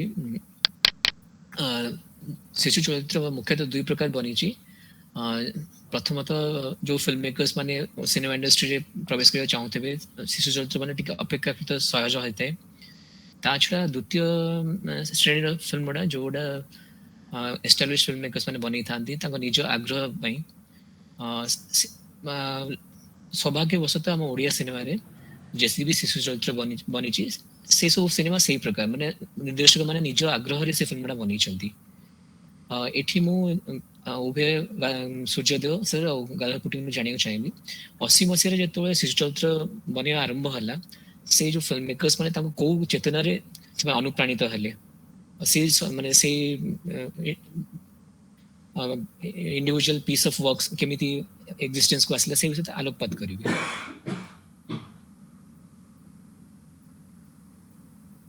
ସୂର୍ଯ୍ୟ ମୁଁ ଟିକେ କହିଦିଏ, ତାପରେ ଆପଣ କହିବେ। ଆଜ୍ଞା। ପ୍ରଥମେ ଦେଖନ୍ତୁ, 80 ମସିହାରେ ଯଦି ଆମେ କହିବୁ, 80 ମସିହାରେ ପ୍ରଥମ ସେ 86-87 ମସିହାରେ ଆସିଲା ଯୋଉଟା ବାବୁଲା ସାଧୁ ମେହେରଙ୍କ ନିର୍ଦ୍ଦେଶନରେ, ସେଇ ଫିଲ୍ମଟି ଫିଲ୍ମ ସୋସାଇଟି ପ୍ରଡକ୍ସନ ଥିଲା। ତାପରେ ଦ୍ୱିତୀୟ କଥା ହେଲା, ସେଇ ଫିଲ୍ମଟି ଆପଣ ଯଦି ଦେଖିବେ, ତାର ବର୍ଷେ 2 ବର୍ଷ ଆଗରୁ ତିଆରି ହେଇଥିବା ସ୍ପାଇଲବାର୍ଗଙ୍କର ଇଟି ଫିଲ୍ମର ଅନୁକରଣ ତିଆରି ହବ, ଯାହା କିଛି ହବ, ତାର କାହାଣୀ ଯେମିତି ଥିଲା, ୟା କାହାଣୀ ସେମିତି ଥିଲା। ତେଣୁ ତାଙ୍କ ହଲିଉଡରେ ଇଟି ଗୋଟେ ବହୁତ ବଡ ହିଟ୍ ହେଇଥିଲା ବେଳେ, ଏକା ସବଜେକ୍ଟ ଆମର ଫିଲ୍ମ ସୋସାଇଟି କେବଳ ଭୁବନେଶ୍ୱରରେ ବୋଧେ ରିଲିଜ ହେଇଥିଲା, ତାପରେ କେତେ ସ୍କୁଲରେ କିଛି ଦେଖେଇଥିଲେ। ସେଇ ଯୋଗୁ ସେମିତି କିଛି ଆଗେଇ ପାରିଲାନି ବା ଦର୍ଶକଙ୍କ ଆଗ୍ରହ ନେଇ ପାରିଲାନି। କିନ୍ତୁ ତା ପରବର୍ତ୍ତୀ ସେଇ ଯୋଉ ସାଧୁ ମେହେରଙ୍କ ସେଇ ଯୋଉ ଥିଲା, ଫିଲ୍ମ ସୋସାଇଟି କୁହନ୍ତୁ, ସାଧୁ ମେହେରଙ୍କର ହୁଅନ୍ତୁ, ସେଇ ବାବୁଲା, ତାପରେ 80 ମସିହାର 80 ଦଶକରେ ଚିଲଡ୍ରେନ ମୁଭି ତ ପ୍ରାୟ ଆଉ କିଛି ଥିଲା କି, ମତେ କିଛି ଲାଗୁନି। ନା, ସେମିତି କିଛି 80 ଦଶକରେ ନଥିଲା। ବୋଧେ ସେଇ 90 ଦଶକ ଆରମ୍ଭ ବେଳକୁ ଲାବଣ୍ୟ ପ୍ରୀତି ଆରମ୍ଭ ହେଲା, ଯୋଉଟା ଏକିବୀରଙ୍କର। ଲାବଣ୍ୟ ପ୍ରୀତି ବି ବୋଧେ ସେଇ ଫିଲ୍ମ ସୋସାଇଟିର ମୁଭି ଥିଲା। ସେ ଲାବଣ୍ୟ ଫିଲ୍ମ ପ୍ରୀତି ଏବଂ ସୋସାଇଟିର। ନନ୍ଦନ, ସେ ନନ୍ଦନ ଆଉ ଗୋଟେ ଆଜ୍ଞା। ଫିଲ୍ମ ଏକ୍ଜିଟ୍ କରିଥିଲେ। ହଁ, ନନ୍ଦନଟା ହିନ୍ଦୀରେ କରିଥିଲା, ଆଉ ଗୋଟେ ବାଜା କରିଥିଲେ ସେ ହିନ୍ଦୀରେ ବି। ବାଜା, ହଁ ବାଜା, ବାଜା ହିନ୍ଦୀରେ ଥିଲା। ନନ୍ଦନଟା ଥିଲା ଓଡିଆରେ, ନା ଲାବଣ୍ୟ ପ୍ରୀତି ଓଡିଆ, ଲାବଣ୍ୟ ପ୍ରୀତି ଲାବଣ୍ୟ ପ୍ରୀତି ସାର୍ ଓଡିଆରେ। 85 କି 87 ରେ ବର୍ଗଦ ଦାଦା ଗୋଟେ ଫିଲ୍ମ ଥିଲା, ଯୋଉଟା କି ପ୍ରଫୁଲ୍ଲ ସେଟା ହିନ୍ଦୀରେ ମହାନ୍ତିଙ୍କ ଥିଲା। ହଁ ହିନ୍ଦୀରେ ଥିଲା, କିନ୍ତୁ ମୁଁ ଓଡିଶା ହଁ, ବର୍ଗଦ ହିନ୍ଦୀରେ ଥିଲା। ଦେଖିବା ସୁଯୋଗ ଆଜ୍ଞା। ପାଇପାରି ନାହିଁ କୌଣସି ପ୍ରକାରେ। ଭଙ୍ଗା ସିଲେଟ ସାର୍ ବହୁତ ମୁଁ କମ୍। ବି ଗୋଟିଏ ଥର ଦେଖିଛି ସେଇଟା ପ୍ରିମିୟର ପୂର୍ବରୁ। ଏଠି ଆମେ କଳିଙ୍ଗ ଷ୍ଟୁଡିଓରେ ତାର ଅଡିଓ ମାନେ ଆମେ ଡବ୍ କରିଥିଲୁ ଡାଇଲଗ୍ସ କିଛି ସେଇ ସମୟରେ ଦେଖିଥିଲି। ସୋ ସାର୍ ମୁଁ ଗୋଟେ ଜିନିଷ ଏଠି ସରି ନାଚିକେତା ମୁଁ ଟିକେ ଆସୁଛି ଦୁଇ ଜଣ ଯାକ ଆମ ପ୍ୟାନେଲିଷ୍ଟଙ୍କ ପାଖକୁ ଯେ ସାର୍ ଗୋଟେ ଟ୍ରେଣ୍ଡ ଥିଲା ଆମ ପିଲାଦିନେ ଯେ ଫିଲ୍ମ ଆପ୍ରିସିଏସନ୍ କ୍ଲବ୍ସ ଥିଲା ସ୍କୁଲ୍ସରେ କଲେଜେସରେ ଏବଂ ବହୁତ ଗୁଡେ ସିନେମା ୱାର୍ଲଡ ସିନେମା ମୁଁ ପର୍ସନାଲି ସ୍କୁଲରେ ଦେଖିଛି ଯୋଉଟା ଏଜ୍ ଆପ୍ରୋପ୍ରିଏଟ୍ ହେଇଥାଉ ବା ମାନେ ଭ୍ୟାଲ୍ୟୁ ହୋଇଥାଉ ଏବଂ ସେଇ ସମୟରେ ସେ ଯୋଉ କନଫ୍ଲିକ୍ଟଟା ବି ଦେଖିଛି ଯେ କମର୍ସିଆଲ ସିନେମା ନ ଦେଖନ୍ତୁ ପିଲାମାନେ। ଆଇ ପର୍ସନାଲି ରିମେମ୍ବର ଯେ ନାଗଫାସ ଗୋଟେ ଫିଲ୍ମ ଥିଲା ମୁଁ କ୍ଲାସ୍ 5 କି 6ରେ ପଢୁଥିଲି ଏବଂ ଶାନ୍ତନୁ ମୁଁ ମାନେ ଜବରଦସ୍ତି ଆମକୁ ସବୁ ଓଡ଼ିଆ ସିନେମା ପ୍ରମୋଟ ନେଇଗଲେ ସମସ୍ତଙ୍କୁ my father was horrified he said you cannot have a child see violence and rape of 5th class person whereas ଯୋଉଠି ସେ ଏଟାକୁ ଇଏ କରୁଥିଲେ କିନ୍ତୁ ସେଇ ସମୟରେ ମୁଁ ଲରେନ୍ସ ଅଫ ଆରେବିଆ ଦେଖିଛି ସେଇ ସମୟରେ ମୁଁ ଡକ୍ଟର ଜିଭାଗୋ ଦେଖିଛି ବିଶେଷ କିଛି ବୁଝିନି ଗନ୍ ୱିଥ୍ ଦ ୱିଣ୍ଡ ଦେଖିଛି ମୋର ସ୍କୁଲ ଇୟର୍ସରେ ମୁଁ ଏ film I have gone back later ତେଣୁ ଆପଣ କହିବେ କି ଯେ ଆମର ଗୋଟେ ସେ ରିଭାଇଭାଲଟା ଦରକାର ଯେ ପିଲାମାନଙ୍କ ପାଇଁ କାରଣ ପିଲାମାନେ ଦେଖୁଛନ୍ତି ପିଲାମାନେ ଡିଜିଟାଲ କଣ୍ଟେଣ୍ଟ ଇନର୍ମସଲି ଦେଖୁଛନ୍ତି ସେ କୋରିଆନ ହଉ ଚାଇନିଜ ହଉ ଜାପାନିଜ ହଉ ଆମେରିକାନ ହଉ ତେଣୁ ଆମେ ପୁଣି କ'ଣ କଲେ ଏଇ ଯୋଉ ପିଲାମାନେ କିଛି ଏଜ୍ ଆପ୍ରୋପ୍ରିଏଟ୍ ସ୍କୁଲ୍ସରେ ହଉ କଲେଜେସରେ ହଉ କେମିତି ଏ ଜିନିଷଟା ଆଉଥରେ ରିଭାଇଭାଲଟା ପସିବଲ୍ କି ଏବଂ ଆପଣମାନେ ଚାହିଁବେ କି ଏ ଜିନିଷଟା ରିଭାଇଭ୍ ହଉ? ୟେସ୍ ମ୍ୟାଡ଼ାମ୍ ହଁ ମୁଁ ଜଷ୍ଟ ଏ ବିଷୟରେ କହିବା ପାଇଁ ଚାହୁଁଛି ମୁଁ ଥରେ ୟୁନିସେଫର ଗୋଟେ ସହାୟତାରେ ଗୋଟେ ଯେତେ ଚିଲଡ୍ରେନ୍ସ ଡେ ହଉଥିଲା ଏଟା ହଉଛି 2005ରେ ଆଜ୍ଞା ତାଙ୍କର ସେମାନେ କିଛି ଫାଇନାନ୍ସ ମୁଁ ପିଲାଙ୍କୁ ନେଇକି ଭୁବନେଶ୍ୱରରେ ଗୋଟିଏ କ'ଣ କଲି ନା କିଛି ଚିଲଡ୍ରେନ୍ସ ମୁଭି ଦେଖିବା ପାଇଁ ତାଙ୍କୁ ଆଣିଲି ଯେଉଁ ସବୁ ଆଜ୍ଞା ଭୁବନେଶ୍ୱରକୁ ଆସିଥାନ୍ତି ବାହାର ପିଲାମାନେ ମାନେ ଭୁବନେଶ୍ୱର ବାହାର ପିଲା ସେଇ ସମୟରେ ମୁଁ ତାଙ୍କୁ ଫିଲ୍ମ ଦେଖେଇଥିଲି ପ୍ରଥମେ Iranian cinema children of heaven ମାନେ ଭାଇ ଭଉଣୀ ଜଣଙ୍କର ଜୋତାରେ ଚୋରି ହେଇଯାଇଛି ଗୋଟେ ବାପା ମାର ପଇସା ନେଇ ଆଉ ଗୋଟେ ପେୟାର ଜୋତା କିଣିବା ପାଇଁ ଗୋଟେ ପେୟାର ଜୋତାକୁ ଦି ଜଣ ମାନେ ଭାଇ ଭଉଣୀ ଏମିତି ସେୟାର କରିକି ମ୍ୟାନେଜ କରିଛନ୍ତି ତାହାରି ପାଇଁ ପୁରା ଷ୍ଟୋରିଟି ମୁଁ ଜାଣିଛି ଯେତେବେଳେ ମୋ ପୁଅ ଛୋଟ ଥିଲା ତାକୁ ମୁଁ ସେଇଭଳିଆ ସିନେମା ଘରେ ଆଣି ଦେଖଉଥିଲି ଆଉ ଯେତେବେଳେ ମୁଁ ଘରେ ଦେଖଉଥିଲି ଅନ୍ୟ ତ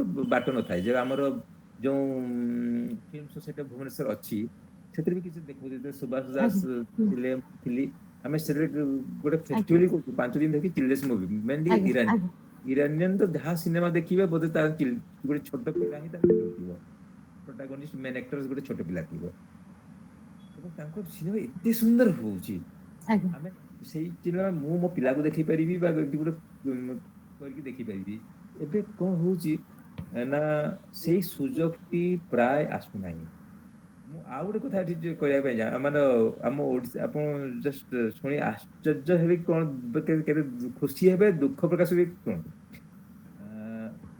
ମୁଁ ଆମର ଓଡ଼ିଶାରେ SIET ଗୋଟେ ଅଫିସ ଥିଲା ଯୋଉଠି ମୁଁ ଚାକିରି କରିଥିଲି ମୋର ମୁଁ ସେଠୁ ରିଟାୟାର୍ଡ କରି 2011 ମସିହା ନଭେମ୍ବରରେ ଏବଂ ରିଟାୟାର୍ଡ କରିବାର 15 ଦିନ ଆଗରୁ ଗୋଟେ ଚିଲଡ୍ରେନ୍ ୱାର୍କସପ୍ କରିଥିଲି 30ଟା ଜିଲ୍ଲାରୁ 30ଟା ପିଲା ରହିବେ ଏବଂ ସେମାନଙ୍କୁ ଫିଲ୍ମ ମେକିଂ ଶିଖେଇବି 8 ଦିନରେ ତେଣୁ ତା ଭିତରେ ମୁଁ ସୁଭାଷ ଦାସ ଯୁଗଳ ଦେବତା ଏମିତି ସାଙ୍ଗମାନଙ୍କୁ ନେଇକି କ'ଣ ପିଲାମାନେ ସବୁ କ୍ୟାମେରା ଧରେଇବା ଶିଖନ୍ତୁ କିଛି କରନ୍ତୁ ସେମାନେ କିଛି କାମ କଲେ କାମ କଲା ପରେ ତାପରେ ସରକାରଙ୍କୁ ସେ ପିଲାମାନେ ଏବେ ଆଗ୍ରହୀ କାମ କିଛି କରୁଛନ୍ତି କିନ୍ତୁ ସରକାର ଆଗ୍ରହ ହେଲାଣି ସେମିତି ଗୋଟେ କିଛି ଆଗେଇବା ପାଇଁ ଆମେ ଯଦି ଗୋଟେ ଛୋଟ ପିଲାକୁ ଭଲ ସିନେମା ଦେଖେଇବା ଆମେ କହିବା ତୋ ଦ୍ୱାରା ତୁ କ୍ୟାମେରା ହ୍ୟାଣ୍ଡେଲ କରିପାରିବୁ ତୁ ତ ଭଲ ସ୍କ୍ରିପ୍ଟ କରିପାରିବୁ ସେ ଆଗେଇବେ ଏବଂ ସେଇଟା ବହୁତ ବଡ଼ କଥା ଆଉ ଆପଣ ଯୋଉ କଥା କହିଲେ ଏଇ ଯୋଉ ଆପଣ ବେନହୁର ଦେଖିଥିଲେ ଲରେନ୍ସ ଆରବିଆ ଦେଖିଥିଲେ ସବୁ ସେଇଟା ପର୍ସନାଲ ଏଫର୍ଟରେ ହଉଛି ମ୍ୟାଡାମ ଯୋଉଟା ମାନେ ମୁଁ ମୋ ପିଲାଙ୍କୁ ଦେଖେଇ ପାରିବି ମୋ ପଡୋଶୀ ପିଲାଙ୍କୁ ଦେଖେଇ ପାରିବି ସ୍କୁଲ ଯଦି କ୍ଲିୟର ନେବେ ଆମେ ଯଦି ସ୍କୁଲକୁ ଯିବା ମୁଁ ଏଇ ଯୋଉ ସୂର୍ଯ୍ୟଦେବ ପୂଜା ପାଇଁ ଫୁଲ ସେ କଥା କହୁଥିଲେ ଯେତେବେଳେ ହଲରେ ସେଟା ତାଙ୍କ ଯୋଉ ନେଟୱାର୍କ ଥିଏଟ୍ରିକାଲ ନେଟୱାର୍କ ଭାରି ଅଲଗା ଡିଷ୍ଟ୍ରିବ୍ୟୁଟର ନବ ସେଠି କେତେବେଳେ ଦେଖେଇବ ପିଲାମାନେ କେମିତି ଆସିବେ ମୁଁ ବ୍ୟକ୍ତିଗତ ଏଫର୍ଟରେ କିଛି ସ୍କୁଲରେ ଯାଇକି ଦେଖେଇଥିଲି ଭିଡ଼ିଓ ପ୍ରୋଜେକ୍ଟର ନେଇକି ଏବଂ ପ୍ରାୟ 30ଟା ସ୍କୁଲ ଦେଖେଇଥିଲି, କିନ୍ତୁ ତାପରେ ଆଇ ଗଟ୍ ଅଲସୋ ଟାୟାର୍ଡ, ମୁଁ ମାନେ କ୍ଳାନ୍ତ ହେଇଗଲି। ତେଣୁ ସାର୍ ମୋର ଏତିକି ଅନୁରୋଧ ରହିବ, ଯେହେତୁ ଆପଣ ମାନେ ସେ ଆମେ ଫିଲ୍ଡରେ ଯେ ସୁଯୋଗ ଆପଣ ବୋଧେ ମନେ ଏ ରଖନ୍ତୁ। ବିଷୟରେ କଥା ନା ଏ ବିଷୟରେ ଚର୍ଚ୍ଚା ହଉ, ଏ ବିଷୟରେ ଚର୍ଚ୍ଚା ହବା ବହୁତ ଦରକାର। ଏଇ ଚର୍ଚ୍ଚାଟା ଆପଣ ମାନେ ଜାରି କେମିତି ଆମେ ରଖିପାରିବା, ଏ ବିଷୟରେ କଥା କେମିତି ହେଇପାରିବ? ଲେଖା କରିବା ସୁଯୋଗ କୁହନ୍ତୁ। ଆଜ୍ଞା ଆଜ୍ଞା ଆଜ୍ଞା। ପ୍ରଥମତଃ ଆମେ ଗୋଟେ ଜେନେରେସନ ର କଥା କହିବା। ପିଲାମାନଙ୍କ ବି ଆମେ ଯୋଉ ସମୟରେ ଶିଶୁ ଥିଲୁ, ଆମେ ଯୋଉ ସମୟରେ ତରୁଣ ଥିଲୁ, ଆମମାନଙ୍କର କଳ୍ପନାଶୀଳତା ବା ଆମମାନଙ୍କର ଆଗ୍ରହ ଯାହା ଥିଲା, ବର୍ତ୍ତମାନ ଯୋଉମାନେ ଶିଶୁ ବା ବର୍ତ୍ତମାନ ଯୋଉମାନେ ତରୁଣ, ତାଙ୍କର ସେଇ କଳ୍ପନାଶୀଳତା ବା ଆଗ୍ରହ ଅଛି କି? ମୋର ମନେ ଅଛି ବୋଧେ ଚତୁର୍ଥ କି ତୃତୀୟ ପଢିଲା ବେଳକୁ ପ୍ରଥମ ଥର ପାଇଁ ଗୋଟେ ଇଂରାଜୀ ଚଳଚ୍ଚିତ୍ର ଦେଖିଲି, ବୋଧେ ଟ୍ରେଜର ଆଇଲାଣ୍ଡ, ଏବଂ ଭାରି ବି ମୋହିତ ହେଇଛି ସେତେବେଳେ। ସେତେବେଳେ ଆମେ ଯୋଉ ସମୟରେ ତରୁଣ ଥିଲୁ ବା ଯୋଉ ଆମେ କିଶୋର ଥିଲୁ, ସେତେବେଳେ ନନ୍ଦକିଶୋର ବଳ ଆମକୁ ବହୁତ ଭଲ ଲାଗୁଥିଲେ। ଉଡିଗଲେ କଜଳପାତି ବା ନାନା ବାୟା ଗୀତ କି ଧୋରେ ବାୟା ଧୋ ଗହଳ ଗୋଟେ ଭଲ ଲାଗୁଥିଲା। ଏବଂ ସେ ସବୁ ନାନା ବାୟା ଗୀତ ବା ନନ୍ସିକାଲ ରାଇମ ଯୋଉଟା, ସେଇଟା ସବୁ ଆମ ମନରେ ଗୋଟେ କଳ୍ପନା ପ୍ରବଣ ହବାର ଭାବଟିଏ ତିଆରି କରୁଥିଲା। ସେଥିପାଇଁ ଏବଂ ଆମର ବୁନିୟାଦଟା ସୃଜନଶୀଳତା ସେଇଠୁ ପଡୁଥିଲା। କିନ୍ତୁ ବର୍ତ୍ତମାନ ଯଦି ଆପଣ ବର୍ତ୍ତମାନ ଯୋଉ ସମୟରେ ଯୋଉମାନେ ଶିଶୁ ଅଛନ୍ତି, ସେମାନଙ୍କୁ ତ ମୋବାଇଲ ଫୋନଟେ ଆପଣ ଧରେଇ ଦେଲେ ବା ଇଣ୍ଟରନେଟ କନେକ୍ସନଟେ ଦେଲେ ସେମାନେ ସବୁ ଜାଣିଦେବେ। ସେମାନେ ଆଉ ସେଥିପ୍ରତି ଆଗ୍ରହୀ ହଉନାହାନ୍ତି। ଏଣୁ ଧୀରେ ଧୀରେ ଧୀରେ ଧୀରେ ଧୀରେ ଧୀରେ ସମୟ ଅନୁସାରେ ଶିଶୁମାନଙ୍କର ମନସ୍ତତ୍ଵ ହିଁ ବଦଳୁଛି। ସେଇ ମନସ୍ତତ୍ଵଟାକୁ ଆମେ ଚିହ୍ନିବା ଦରକାର। ଯେହେତୁ 80 ଦଶକ ବେଳେ ଯୋଉମାନେ ଶିଶୁ ଥିଲେ ବା ଯୋଉମାନେ କିଶୋର ଥିଲେ, ତାଙ୍କ ପାଇଁ ସେତେବେଳେ ବାବୁଲା ଯୋଉ ତିଆରି ହେଇଥିଲା, ସେତେବେଳେ ଏଇଟା ଗୋଟେ ଫ୍ୟାଣ୍ଟାସିର କାହାଣୀ ଥିଲା, ଗୋଟେ କଳ୍ପନାଶୀଳତାର କାହାଣୀ ଥିଲା। ଏବଂ ସେତେବେଳେ କଳ୍ପନାଶୀଳତା ବା ଫ୍ୟାଣ୍ଟାସି ଶିଶୁମାନଙ୍କ ଭିତରେ ଥିଲା। ବର୍ତ୍ତମାନ ଶିଶୁମାନଙ୍କ ଭିତରେ ସେଇ ଫ୍ୟାଣ୍ଟାସି ଆଉ ନାହିଁ। ଆପଣ ତ ଛୋଟ ସରି, ବି ଲୋକପ୍ରିୟ ନା ହଉନି ମୁଁ ଆଜି। ଟିକେ ଡିସଏଗ୍ରି କରିବି।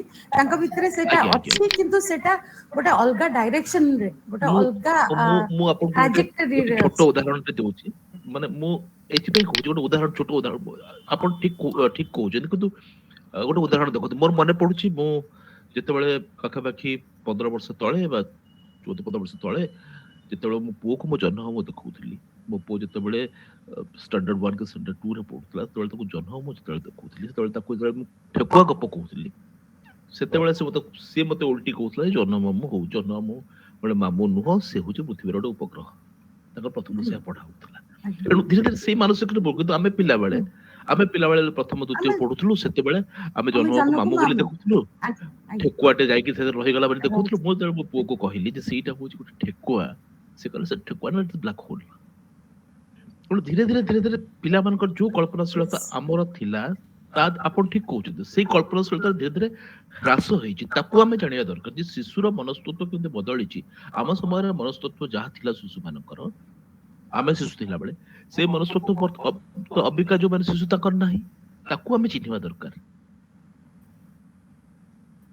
ତାକୁ ଆମେ ଚିହ୍ନିବା ଦରକାର। ତାଙ୍କ ଶିଶୁ ମାନଙ୍କର ବି ସମସ୍ୟା ଅଛି, ଶିଶୁ ମାନଙ୍କର ବି ଗୋଟେ ସାଂଘାତିକ ସମସ୍ୟା ଅଛି। ସେଇ ସମସ୍ୟାକୁ ଯଦି ଜାଣିବା, ତାହେଲେ ହୁଏତ ଶିଶୁ ଚଳଚ୍ଚିତ୍ରକୁ ଆମେ ଗୋଟେ ଭିନ୍ନ ବାଟରେ ରୂପାୟିତ କରିପାରିବା। ଏବଂ ଏଥିରେ ଦୁଇଟି କଥା ଆସୁଛି, ଯେ ବୟସ୍କଙ୍କ ପାଇଁ ଶିଶୁ ମନସ୍ତତ୍ୱର ଚଳଚ୍ଚିତ୍ର, ନା ଶିଶୁ ମାନଙ୍କ ପାଇଁ ଚଳଚ୍ଚିତ୍ର। ଦୁଇଟି ନିଶ୍ଚିତ ଭାବରେ ଏକା କଥା ନୁହଁ। ଏବଂ ଯଦି ଆମେ ଶିଶୁ ଚଳଚ୍ଚିତ୍ରର କଥା କହିବା, ବର୍ତ୍ତମାନ ଏତେ ଗୋଟେ ଆଭେନ୍ୟୁଜ ଖୋଲିଗଲାଣି। ଆମେ ବେଳେ ଗୋଟେ ଚ୍ୟାରିଟି ଶୋ ହଉଥିଲା, ରବିବାର ଦିନ ସକାଳ ବେଳେ ଗୋଟେ ଚ୍ୟାରିଟି ଶୋ ହଉଥିଲା। ସ୍କୁଲରେ ସବୁ ଚାନ୍ଦା ଦିଆ ହଉଥିଲା, 2 ଟଙ୍କା ଦିଅ, ଟଙ୍କାଟେ ଦିଅ, ତାପରେ ନିଜେ ଟିଚର ଯାଇକି ମହଲରେ ପଶୁଥିଲୁ। ଏବଂ ସେଥିରୁ କିନ୍ତୁ ବର୍ତ୍ତମାନ ଏତେ ଏଭେନ୍ୟୁଜ ଖୋଲିଗଲାଣି, ପିଲାମାନଙ୍କର ଫିଙ୍ଗର ଟିପ୍ସରେ ଆସିଯାଉଛି ଚଳଚ୍ଚିତ୍ର। ପିଲାମାନଙ୍କର ଫିଙ୍ଗର ଟିପ୍ସ ଅଚାନକ ଆମ ସମୟରେ, ଆମେ ଯେତେବେଳେ ଶିଶୁ ଥିଲୁ, ଆମେ ଯୋଉ ବୟସରେ ଥିଲୁ, ଆମେ ଯେତେବେଳେ 5 ବର୍ଷ 6 ବର୍ଷ ବା 7 ବର୍ଷ ବୟସରେ ଥିଲୁ, ବର୍ତ୍ତମାନ ଯୋଉମାନେ 5 ବର୍ଷ 6 ବର୍ଷ ବା 7 ବର୍ଷରେ ଅଛନ୍ତି, ସେମାନେ ନିଶ୍ଚିତ ଭାବରେ ସେଇ ସବୁଠୁ ଯଥେଷ୍ଟ ଆଗରେ ଅଛନ୍ତି। ଯଥେଷ୍ଟ ଆଗରେ ଅଛନ୍ତି। ସେମାନେ ନିଶ୍ଚିତ ଭାବରେ ଆମେ ଯୋଉ ସମସ୍ୟାକୁ ସାମ୍ନା କରୁଥିଲୁ ସେମାନେ ତାଠୁ ଅଧିକ ଜଟିଳ ସମସ୍ୟାକୁ ସାମ୍ନା କରୁଛନ୍ତି। ତାକୁ ଚିହ୍ନଟ କରିବାକୁ ପଡିବ ଏବଂ ତାକୁ ଚଳଚ୍ଚିତ୍ର ରୂପାୟିତ କରିବାକୁ ପଡିବ। ଏ ବିଷୟରେ ମୁଁ ଗୋଟେ ଜଷ୍ଟ କହିବା ପାଇଁ ଚାହୁଁଛି ତାହେଲେ ଯାଇକି ଶିଶୁ ମନସ୍ତତ୍ୱର ଚଳଚ୍ଚିତ୍ର ବା ଶିଶୁ ଚଳଚ୍ଚିତ୍ର ଆଜ୍ଞା ଆଚ୍ଛା ଏଇ ବିଷୟରେ ଜଷ୍ଟ ସୁକନ୍ୟା ମ୍ୟାଡମ୍ ଯୋଉ କଥା କହିଲେ ବା ଏବେର ମାନସିକତା କଣ ଅଛି ପିଲାଙ୍କର ଚିଲ୍ଡ୍ରେନ୍ସ ମୁଭି ଦେଖିବା ପାଇଁ ମୁଁ ଖାଲି ଦିଟି ଏକ୍ସାମ୍ପଲ ଦଉଛି ଜଷ୍ଟ 3 ବର୍ଷ ତଳେ ଗୋଟିଏ ଫିଲ୍ମ ଆସିଥିଲା ଜଙ୍ଗଲ ବୁକ୍ Yes. ଦେଖିଥିବେ ବୋଧେ ଥିଏଟରରେ ମୁଁ ଯାଇଥିଲି ଆଇନକ୍ସରେ ମୁଁ ନିଜେ 3 ଥର ଦେଖିଛି ଏବଂ ଯେତେ ଥର ଦେଖିଛି ହାଉସଫୁଲ ଏବଂ ମାନେ କଥା ହଉଛି ସେମାନେ ଯୋଉ ମାନେ ମାନେ ଏନିମଲ ଭୟ ଦଉଛନ୍ତି ରିଚାର୍ଡ ଏଟନବର୍ଗ ଭଳିଆ ଲୋକମାନେ ଆଜ୍ଞା ତିଆରି ହଉଛି ଯଦି ସେଇ ସ୍କେଲ ତିଆରି ହବ ଆପଣ ଦେଖନ୍ତୁ ସିଣ୍ଡ୍ରେଲା ଏବେ ଦେଖନ୍ତୁ ସିଣ୍ଡ୍ରେଲା ଆସିଛି ସେ ଯୋଉ ବିୟୁଟି ଆଣ୍ଡ ଦି ବିଷ୍ଟ ଆସିଛି ସେ ପିଓରଲି ଚିଲ୍ଡ୍ରେନ୍ସ ମୁଭି ଆଲାଦିନ ଆସିଛି ସେମାନେ ଯୋଉ କରୁଛନ୍ତି ଯୋଉ ଲେଭେଲର ବଜେଟ ସେ ରଖୁଛନ୍ତି ସେମାନେ ମାନେ ଏତେ ତା ଭିତରେ ଗିମିକ୍ସ ରହୁଛି କିନ୍ତୁ ଶିଶୁ ମାନସିକତା ଅଛି ଶିଶୁ ଇଣ୍ଟରେଷ୍ଟ ରହିଛି ଏବଂ ସେ ମୁଭି ଚାଲିଛି ଆମେ ଯଦି କହିବା ସେ ପିଲାଟା ଦୌଡୁଥିବ ଛେଳି ପଛେ ଦୌଡୁଥିବ ଯୋଉଠି ପ୍ରଶ୍ନ ଆସିବ ପିଲାଟା କଣ କରିବ ଯେ ଆମେ ତାକୁ ଦେଖିବୁ ଧରି ପାରିବ ନାହିଁ ତେଣୁ ସବୁ ଦରକାର ସେମାନେ ଯୋଉ ଟ୍ରାକରେ ଯାଉଛନ୍ତି ସେଇ ଯୋଉ କହିଲି ଜଙ୍ଗଲ ବୁକ୍ କଥା କୁହନ୍ତୁ ସିଣ୍ଡ୍ରେଲା କଥା କୁହନ୍ତୁ ଆଲାଦିନ 4ଟା ମୁଭି ମୁଁ ଦେଖିଛି ରିସେଣ୍ଟଲି ବହୁତ ବଜେଟ ହାଇ ବଜେଟ ଚାଲିଛି ମୋ କଥା ମୋର ମନେ ପଡୁଛି ମୁଁ ବୋଧେ କଲେଜରୁ ନୂଆ ନୂଆ ପାସ୍ କରିଥାଏ ଏବଂ ସେତେବେଳେ ମୋର ପୁତୁରା ହବ ସିଏ ଆଉ ମୁଁ ଏକାଠି ବସିକି ଜଙ୍ଗଲ ବୁକ୍ ଯୋଉଟା ଗୁଲଜାର କରିଥିଲା ଦେଖୁଥାଏ ତ ସେଠି ଗୋଟେ ଏପିସୋଡ ଦେଖିଲା ପରେ ସେ ମତେ କହିଥିଲା ଯେ ମତେ ସବୁଠୁ ଭଲ ଲାଗିଥିଲା ତାର ଗୀତ ଏବଂ କାହିଁ ମୁଁ ପଚାରିଲି କାହିଁ ଭଲ ଲାଗିଲା ସେ ମତେ ବଢିଆ ଉତ୍ତରଟି ଦେଇଥିଲା ତାକୁ ଭଲ ଲାଗିଥିଲା କୁଆଡେ ଚड्डी पहन के फूल खिला है ଆପଣଙ୍କର That's a very, very famous. Loved the song. ଫୁଲଟା ବି ଯେ ଚଡି ପିନ୍ଧିକି ହସି ପାରିବେ ମାନେ ଫୁଲ ଫୁଟିଛି। ଫୁଟି ଉଠିବ ସେଭଳିଆ ଇମେଜ ବହୁତ ଭଲ ଲାଗୁଥିଲା ଏବଂ ସେଇ ମର୍ମରେ କିଛି କିଛି ସର୍ବକାଳୀନ ଚଳଚ୍ଚିତ୍ର ରହିଯାଏ କିଛି ସର୍ବକାଳୀନ ଆରବିଆନ ଷ୍ଟୋରିଜ କଥା କହିବା କିନ୍ତୁ ତା ଭିତରେ ବି ଆମକୁ ସମକାଳୀନ ସମୟକୁ ଫେରିବାକୁ ହବ ଦିସ୍ ଆର୍ କ୍ଲାସିକ କିନ୍ତୁ ସମକାଳୀନ ଶିଶୁଙ୍କ ପାଇଁ ସମକାଳୀନ ସମୟ ଯେପର୍ଯ୍ୟନ୍ତ ପର୍ଦ୍ଦାରେ ଅଣା ନ ଯାଇଛି ସେ ପର୍ଯ୍ୟନ୍ତ ଶିଶୁ ଚଳଚ୍ଚିତ୍ର ଯୋଉ ଆନ୍ଦୋଳନ ବୋଲି ଆମେ ଯାହା କହିବା ଯାହା ଆରମ୍ଭ ହେଇଛି ସେଟା ସଫଳ ହେଇପାରିବ ଆପଣ ଇରାନିଆନ ଚଳଚ୍ଚିତ୍ର କଥା କହୁଥିଲେ ଇରାନିଆନ ଚଳଚ୍ଚିତ୍ରରେ ଶିଶୁଙ୍କ ପାଇଁ ଯେତିକି ଚଳଚ୍ଚିତ୍ର ବର୍ତ୍ତମାନ ସମୟରେ ଚଳଚ୍ଚିତ୍ର ଦେଖନ୍ତୁ ନିହାତି ଭାବରେ ସେ ସେଇ ସମୟକୁ ବାନ୍ଧିକି ରଖୁଛି ଏମିତିରେ ବି ଆମର ଫ୍ୟାଣ୍ଟାଷ୍ଟିକ କିନ୍ତୁ ବହୁତ ଚଳଚ୍ଚିତ୍ର ହେଇଛି ଗୋଟେ ଚଳଚ୍ଚିତ୍ର ମନେ ଅଛି ଆମେ ସ୍କୁଲରେ ପଢିଲା ବେଳେ ବୋଧେ ସେଇ ଏକାଠି ସବୁତକ ଷ୍ଟୁଡେଣ୍ଟ ମାନେ ଏକାଠି ହେଇଥିଲୁ ସଫେଦ ହାତୀ ଗୋଟେ ଫିଲ୍ମ ହେଇଥିଲା ସଫେଦ ସେଇ ହାତୀ ତପନ ସିହ୍ନାଙ୍କର ସଫେଦ ହାତୀ ତପନ ସିହ୍ନାଙ୍କର ଫିଲ୍ମ ଶତ୍ରୁଘ୍ନ ସିନ୍ହା ସେଥିରେ ଥିଲେ ସେଇ ଫ୍ୟାଣ୍ଟାସିକୁ ନେଇକି କିନ୍ତୁ ଧୀରେ ଧୀରେ ସମୟ ବଦଳୁଛି ଏବଂ ସମୟ ବଦଳିବା ସହ ଶିଶୁ ମନସ୍ତତ୍ଵ ବଦଳୁଛି ସେଇ ଶିଶୁ ମନସ୍ତତ୍ଵକୁ ଯଦି ଆମେ ବୁଝି ନ ପାରିବା ଏବଂ ତାକୁ ଯଦି ପର୍ଦ୍ଦାରେ ରୂପାୟିତ ନ କରିବା ତାହେଲେ ସେମିତି ଫ୍ୟାଣ୍ଟାସିକୁ ନେଇ କାହିଁକି କଲେ ପୁଟି ଭାଇ କାହିଁକି କଲେ ପୂଜାଟିଏ ଫୁଲ ପାଇଁ ପୂଜାଟିଏ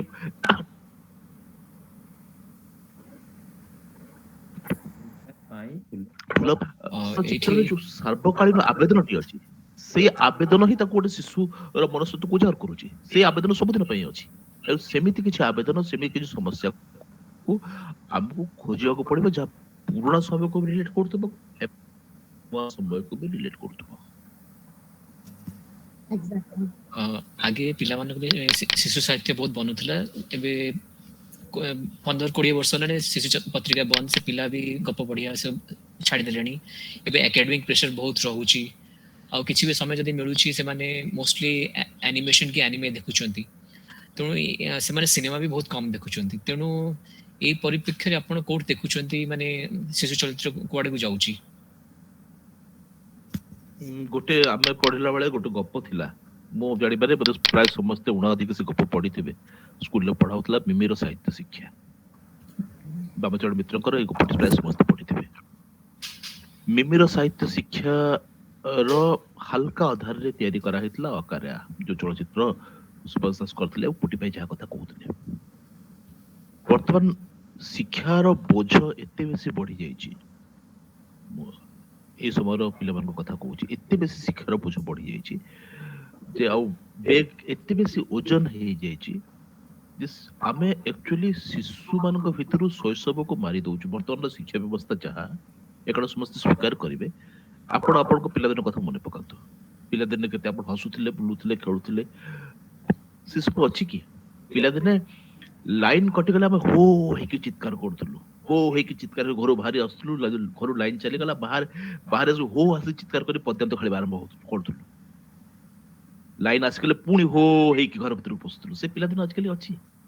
ବର୍ତ୍ତମାନ ଲାଇନ ତ କଟୁ ନାହିଁ, ଇନଭର୍ଟର ପଳେଇ ଆସିଲାଣି ଘରକୁ। ପିଲାଦିନେ ଲାଇନ କଟିଗଲେ ଆମେ ଆମେ ମୋର ମନେ ଅଛି ଆମେ ଆକାଶକୁ ଟେକାଇ ପଡୁଥିଲୁ ଜହ୍ନ ଆମକୁ କାଳେ ବାଜିଯିବ ବୋଲି। ବଗ ଉଡିଗଲେ ହାତ ଧରିକି ହାତ ଉପରକୁ ଯାଇକି ଆଙ୍ଗୁଠି କରୁଥିଲୁ କାଳେ ବଗର ଦାଗ ପଡିଯିବ, ନଖ ଚିହ୍ନରେ ଧଳା ଧଳା ଦାଗ ଆସିଯିବ ବୋଲି। ସେ ସବୁ ଫେଣ୍ଟାସି ବର୍ତ୍ତମାନ ନାହିଁ। ତେଣୁ ଯେହେତୁ ଆମକୁ ତାକୁ ଚିହ୍ନିବାକୁ ପଡିବ ଯେ ପିଲାମାନଙ୍କ ଭିତରୁ ଶୈଶବଟି ଯେମିତି ମରି ମରି ଯାଉଛି, ମରିବାର ଏବଂ ସେ ମରିବାର କାରଣକୁ ନେଇକି ଚଳଚ୍ଚିତ୍ର ତିଆରି ହେଇଛି କି? ବର୍ତ୍ତମାନ ଶିକ୍ଷାର ବୋଝ ଏତେ ବେଶୀ ବଢିଗଲାଣି ଏବଂ ବର୍ତ୍ତମାନ ସମୟରେ ପ୍ୟାରେଣ୍ଟସ ମାନେ, ବାପା ମା ମାନେ ପିଲାମାନଙ୍କୁ ନେଇ ଏତେ ଉଚ୍ଚାଭିଳାଷୀ ହେଇଗଲେଣି ଯେ ଫିକ୍ସ କରିଦିଆ ହଉଛି ନା ପୁଅଟେ ଆଗରୁ ପୁଅ ଷ୍ଟାଣ୍ଡାର୍ଡ 1 ରେ ପଢିଲା, ଠିକ ଅଛି ତାକୁ ଏବେଠୁ ପ୍ରିପେୟାର କରିଦିଅ, ସେ ମେଡିକାଲ ପଢିବ, ଡକ୍ଟର ହବ, ଏବେଠୁ ପ୍ରିପେୟାର କରିଦିଅ, ଇଞ୍ଜିନିୟର ହବ, ଏବେଠୁ ପ୍ରିପେୟାର କରିଦିଅ, ଆର୍କିଟେକ୍ଟ ହବ। ତ ଗୋଟେ କ୍ୟାରିୟର ଓରିଏଣ୍ଟେଡ ଜୀବନ ହେଇଗଲାଣି ପିଲାମାନଙ୍କର ବି। ସେ କ୍ୟାରିୟର ଓରିଏଣ୍ଟେଡ ଜୀବନ ଭିତରେ ପିଲାମାନଙ୍କର ଶିଖିବାର ବାଟ କାହିଁ? ତେଣୁ ଯେହେତୁ ସମୟ ବଦଳୁଛି, ଯେହେତୁ ସେ ସମୟର ଶୈଶବ ଆଉ ଏ ସମୟର ଶୈଶବ ଭିତରେ ବିରାଟ ପାର୍ଥକ୍ୟ ରହୁଛି, ବର୍ତ୍ତମାନ ପିଲାମାନେ ତ ବହି ପଢୁନାହାନ୍ତି। କେତେ ଆମେ ତ ପିଲାବେଳେ ଜହ୍ନମାମୁ ପଢୁଥିଲୁ, ମନୋପବନ ପଢୁଥିଲୁ, ବାରମଜା ପଢୁଥିଲୁ, ସଂସାର ପଢୁଥିଲୁ, ଅପେକ୍ଷା କରିକି ରହୁଥିଲୁ ଜହ୍ନମାମୁଟେ ଆସିଲେ ଟଣା ଅଟରା ହେଇକି ବହି ଚିରିଯାଏ, କିଏ ଆଗ ପଢିବ? ଆମେ ଅପେକ୍ଷା କରିକି ଥାଉ ଜହ୍ନମାମୁ ଯଦି ଆସିଲା ଆଗ କିଏ ପଢିବ, ଲୁଚେଇକି ଜହ୍ନମାମୁ ପଢୁଥିଲୁ। ଟିକେ ବୟସ ବଢିଲା, ବହି ଭିତରେ ଲୁଚେଇକି ଡିଟେକ୍ଟିଭ କାହାଣୀ ପଢା ହେଲା। ତାପରେ ଟିକେ ବୟସ ବଢିଲା ବେଳକୁ ଆମର ପୁଣି ପଢା ହେଲା ପ୍ରତିଭା ରାୟ ଏବଂ ବିଭୂତି ପଟ୍ଟନାୟକ, ଏଇଠୁ ଉପନ୍ୟାସ ତାର ଆରମ୍ଭ ହେଲା। ବର୍ତ୍ତମାନ ରିଡିଂ ହ୍ୟାବିଟ ନାହିଁ, ରିଡିଂ ହ୍ୟାବିଟ ନାହିଁ କି ପିଲାମାନଙ୍କର ଲିସନିଂ ଆୱାର ବି ନାହିଁ। ଆମେ ଘରୁ ବାହାରିଲା ବେଳକୁ ସ୍କୁଲ ବ୍ୟାଗ ନେଇକି ବାକ୍ସ ଦେଇକି ଘରୁ ବାହାରିଲା ବେଳକୁ 9:05 ଆକାଶବାଣୀରେ ଓଡିଆ ଗୀତର ଧାରା ଆରମ୍ଭ, ତାକୁ ଶୁଣି ଶୁଣି ଶୁଣି ଘରକୁ ଯାଉ। ତେଣୁ ସେଇ ସବୁ ଦିନ ତ ଆଉ ନାହିଁ, ବା ସେ ସବୁ ଦିନକୁ ଫେରି ଆଣି ହବ ନାହିଁ। ତ ଆମେ ସୂର୍ଯ୍ୟ ଭାଇ ଗୋଟେ ଜିନିଷ କହିବି, ଆମେ ଆମେ ଏ ବିଷୟରେ କାହିଁକି କଥା, ଆମେ ପିଲାଙ୍କୁ ଏ ବିଷୟରେ କହୁନୁ? why are adults not talking about this? ଆମେ କହୁଛୁ ଏଥିପାଇଁ ହେଇନି, ଆମେ କହୁଛୁ ଆମେ ହେଇନି, ବଦଳିଗଲା ଶୈଶବ, କିନ୍ତୁ ମୁଁ ନିଜେ ଦେଖୁଛି, କାହିଁକି ନା though I don't have children, I have worked with children all my life and I have n number of godchildren. ତ କିଏ ତାଙ୍କୁ ତ କହୁନି ଆସ ଯିବା ଆଜି ଗଛ ଚଢିବା, ଆସ ଯିବା ଆଜି ଜହ୍ନ ଆଲୁଅରେ ଦୟାନଦୀ କୂଳରେ ଦୌଳଗିରି ଦେଖିବା। ଆମେ ଏଇଟା ଆମେ କହୁନି, ଆମେ ତ କାହିଁକି କହୁନୁ, ଆମେ ଏଥିପାଇଁ କହୁନୁ ଯେ ଆମେ ପରା କହୁଛୁ ଯେ ଦେଖ ତୋ ହାତରେ ରହିଲା ଆଉ 10 ବର୍ଷ ସମୟ, 10 ବର୍ଷ ସମୟ ଭିତରେ ନାଇଁ, ଆମକୁ ତୁ ବି ଏଇଟା ମେଡିକାଲ, କୁହା ହଉଥିଲା, ଆମେ ବି ଆମକୁ ବି କିନ୍ତୁ ପାଠ ଆମକୁ ପଢିବା ପାଇଁ ସେ ଆମକୁ ପ୍ରେସର ଗୋଡ ଟି କମ ନିଜ ଥିଲା, ଗୋଡ, ନାଇଁ ପ୍ରେସର ଥିଲା, କିନ୍ତୁ ସେଟାକୁ ବାଲାନ୍ସ କରାହଉଥିଲା। ଆଡଲ୍ଟ ବ୍ୟାଲେନ୍ସ ମାନେ କରାଉଥିଲା। ଆମକୁ ସେଇ ବାଟଟା ଦେଖଉଥିଲେ। ଆଜି ଯୋଉଠି ଆମେ ବସିଛୁ, ସେଇ ବଡ ଭାଇ କୋଉଠି ଦେଖେଇଥିଲେ ନା ୱାର୍ଲଡ ଲିଟରେଚର ବିଷୟରେ ଜାଣିବା ଦରକାର, ୱାର୍ଲଡ ସିନେମା ବିଷୟରେ। ବା ତୁ ଇଣ୍ଟରନେଟ, ତୁ ଏତେ ସମୟ ଟିଭି ଦେଖନା, ଆଖି ଖରାପ ହବ, ଚଷମା ଲାଗିବ, ଅଲ୍ ଅଫ ଦ୍ୟାଟ। ସୋ ସମୱେୟାର ଆମେ ଆମ ରେସ୍ପନ୍ସିବିଲିଟି ଟାକୁ ବି କୋଉଠି ଟିକେ ପେୟାର ଅଫ୍ କରିଦେଇଛେ। ନିଶ୍ଚିତ ଭାବରେ ଆମେ କରିଦେଇଛେ ଏବଂ ଅସୁବିଧାଟି ଏଇଆ ହଉଛି ଯେ ଆମେ ପିଲାମାନଙ୍କ ଭିତରେ ନିଜକୁ ଦେଖୁଛେ, ନିଜେ ଯୋଉ ଜାଗାକୁ ପହଞ୍ଚି ପାରି ନାହିଁ, ସେଇ ପିଲାଟି କେମିତି ପହଞ୍ଚିବ? ମୁଁ ଜୀବନରେ ଗୋଟେ ହେଇପାରିଲି ନାହିଁ, ଗୋଟେ ବ୍ୟୁରୋକ୍ରାଟ, ମୋ ପୁଅ କେମିତି ହବ, ପୁଅ ଭିତରେ ମୁଁ ନିଜକୁ ଦେଖୁଛି। ଆଉ ବସ୍ତୁବାଦଟା ଏତେ ବେଶୀ ବଢି ଯାଇଛି, ମେଟେରିଆଲିଜମ ଏତେ ବେଶୀ ବଢି ଯାଇଛି ଯେ ସେଥିରୁ ବର୍ତ୍ତମାନ ମୁକୁଳିବା ସମ୍ଭବ ହଉନାହିଁ। ବହୁ ପ୍ୟାରେଣ୍ଟସଙ୍କର ମୁକୁଳିବା ସମ୍ଭବ ହଉନି। ସେଥିପାଇଁ ତ ଆପଣ ଦେଖିବେ ଯେ ପିଲାମାନଙ୍କ ଭିତରେ କ୍ରିଏଟିଭିଟି ବହୁତ କମି ଯାଇଛି, ବହୁତ କମି ଯାଇଛି କ୍ରିଏଟିଭିଟି। ତେଣୁ କ୍ରିଏଟିଭିଟି ତାକୁ ଅଛି, ମୁଁ କମି କ୍ରିଏଟିଭିଟି ଯାଇଛି ବୋଲି ଅଛି, କହିବିନି, କ୍ରିଏଟିଭିଟି ଅଛି, କ୍ରିଏଟିଭିଟି ଅଛି, କିନ୍ତୁ ତାକୁ ଏକ୍ସପ୍ଲୋର କରାହଉଛି କି? ତାକୁ ଚ୍ୟାନେଲାଇଜ କରାହଉନି, ଏକ୍ସପ୍ଲୋର ତାକୁ କରାହଉନି। କରାହଉନି ନା। ଏଣୁ ସେଇ ଦୃଷ୍ଟିରୁ ତେଣୁ ଆଉ ଗୋଟେ ହଉଛି ଟେକ୍ନିକାଲ ତାକୁ ଏଜୁକେସନ। ଏକ୍ସପ୍ଲୋର କରାହଉନି। ଏବଂ ତେଣୁ ଆଜ୍ଞା ଆଜ୍ଞା, ଯଦି କୋଟି ଏସବୁ ସାର୍ କଣ କାହାଣୀକୁ ଗୋଟେ ନେଇକି କହୁଛନ୍ତି? ଚଳଚ୍ଚିତ୍ର କରାଯାଏ, ଆଜ୍ଞା ଏସବୁ ହଁ ପୁଟି ଭାଇ ଆଜ୍ଞା ମୁଁ ସେଇ କଥା କହୁଥିଲି ଯେ ଏଇ ଯୋଉ ମେଟେରିଆଲିଷ୍ଟିକ କଥା କହିଲେ ନା ତା ସହିତ ଆଉ ଆଜ୍ଞା ଗୋଟେ ହଉଛି ଟେକ୍ନିକାଲ ଏଜୁକେସନ। ପିଲାମାନେ ଯୋଉ ଟେକ୍ନିକାଲ ୟେସ୍ ଏଜୁକେସନ ୟେସ୍ ଯାଉଛନ୍ତି ୟେସ୍ ତାର ୟେସ୍ ପ୍ରେସର ଏତେ ରହୁଛି ମାନେ ସାହିତ୍ୟ ଜୀବନ କଳା ସେ ଜିନିଷ ଟୋଟାଲି ତା ଭିତରେ ପେଶି ହେଇଯାଉଛି ମୋଟେ ରହିପାରୁନି। ଆଉ ଦେଖନ୍ତୁ ଯୋଉ ମୋର ଗୋଟେ ପୁଟି ଭାଇଙ୍କର ଆଉ ମୋ ଭିତରେ ଗୋଟେ ସମାନତା ହଉଛି ଆମେ ଉଭୟ ସିନେମାକୁ ଆସିଲୁ ଗୋଟେ ପତ୍ରିକା ପାଇଁ। ଯେତେବେଳେ ଅ, ମନୋପବନ ଜନ୍ମ ପଢିବାର ବୟସ ସେତେବେଳେ ମତେ ପୁଟି ଭାଇ ବି ଆରମ୍ଭ କରିଥିଲେ ଚିତ୍ରପୁରୀ ପଢିବା ଏବଂ ମୁଁ ବି ଚିତ୍ରପୁରୀ ପଢିବା ଆରମ୍ଭ କରିଥିଲି।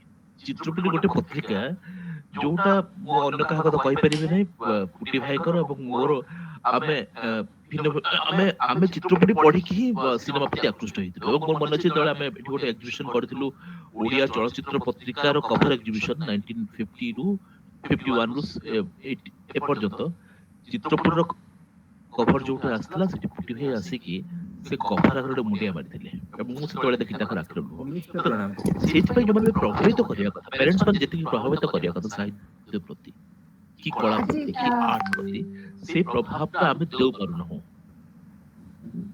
ଆମର ସମୟ ହେଇଯାଇଛି ତେଣୁ ଏ ବିଷୟରେ ତ ଚର୍ଚ୍ଚା କରିବାକୁ ହେଲେ ବହୁତ ସମୟ ଆଉ ଚାଲିଥିବ ଆଗକୁ ହୁଏତ ଆହୁରି ଏ ବିଷୟରେ କଥାବାର୍ତ୍ତା କରିପାରିବା। I would like to ask the participating audience ଆପଣମାନେ ଯଦି କିଛି ପଚାରିବାକୁ ଚାହାନ୍ତି ଆମ panelist guest ମାନଙ୍କୁ the floor is now open for questions। ଯଦି କେହି କିଛି କହିବାକୁ ଚାହାନ୍ତି। Madam good evening all. myself Devi Prasad Das. ତ ମୋର ଗୋଟେ ସାର୍ କ୍ୱେଶ୍ଚନ୍ ନାହିଁ ମୋର ଆକ୍ଚୁଆଲି ଗୋଟେ ମାନେ ଆପଣଙ୍କ ଯୋଉ କହିଲେ ତା ଦେହରେ ଗୋଟେ ଆକ୍ଚୁଆଲିରେ ପ୍ରୋବ୍ଲେମ୍ ଅଛି କି ଆପଣ କହିଲେ କି ପିଲାମାନଙ୍କ ଭିତରେ ପିଲାମାନଙ୍କର ଯୋଉ ଗୁଣଟା ସେଟା ମରିଯାଉଛି ସାର୍ କମ୍ପ୍ଲିଟଲି ରଙ୍ଗ ଆକ୍ଚୁଆଲିରେ କହିବାକୁ ଗଲେ ବହୁତ ରଙ୍ଗ ସେଟା।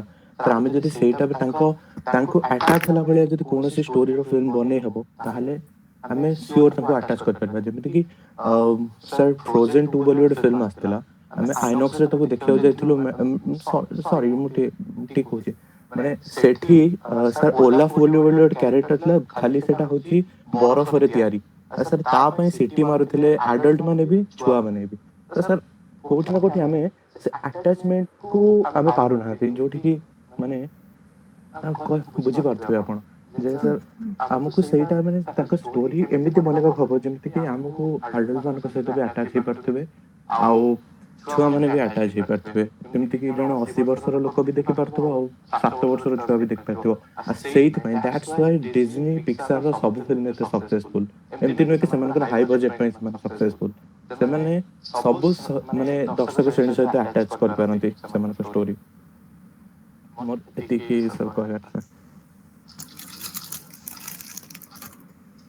Thank you, Mr. Das। ଅନ୍ୟ କେହି କିଛି ପ୍ରକୃତିରେ ଗୋଟେ ବହୁତ ବଡ ପ୍ରଭାବ ଅଛି। ୟାର ଉତ୍ତରଟି ମୁଁ ଦେଇଦିଏ ଗୋଟେ ପ୍ରବାଦ ଅଛି ଆକ୍ଚୁଆଲି ଯେ ପ୍ରତି ବୟସ୍କ ଲୋକ ଭିତରେ ଗୋଟେ ଶିଶୁଟେ ଥାଏ ଏବଂ ପ୍ରତି ଶିଶୁ ଭିତରେ ଗୋଟେ ବୟସ୍କ ଲୋକ ବି ଥାଏ। ପ୍ରତି ଶିଶୁ ଭିତରେ ଗୋଟେ ବୟସ୍କ ଲୋକ ଥାଏ ବୋଲି ଶିଶୁଟି ଅଚାନକ ବଡ ହେବାକୁ ଇଚ୍ଛା କରେ ଏବଂ ବୟସ୍କ ଲୋକ ଭିତରେ ଶିଶୁଟେ ଥାଏ ବୋଲି ସେ ଶିଶୁ ଭଳିଆ ଶିଶୁକୁ ମାରିଦେବା ପାଇଁ ବି ସେ ଚାହେଁ ଯେ କାଳେ ମୁଁ ଏଡଲ୍ଟ ହେବି ଏଡଲ୍ଟ ଟୁ ଏଡଲ୍ଟ ନ କରିବି ଜୀବନରେ ରହିଲେ ସଫଳ ହେଇପାରିବି ନାହିଁ।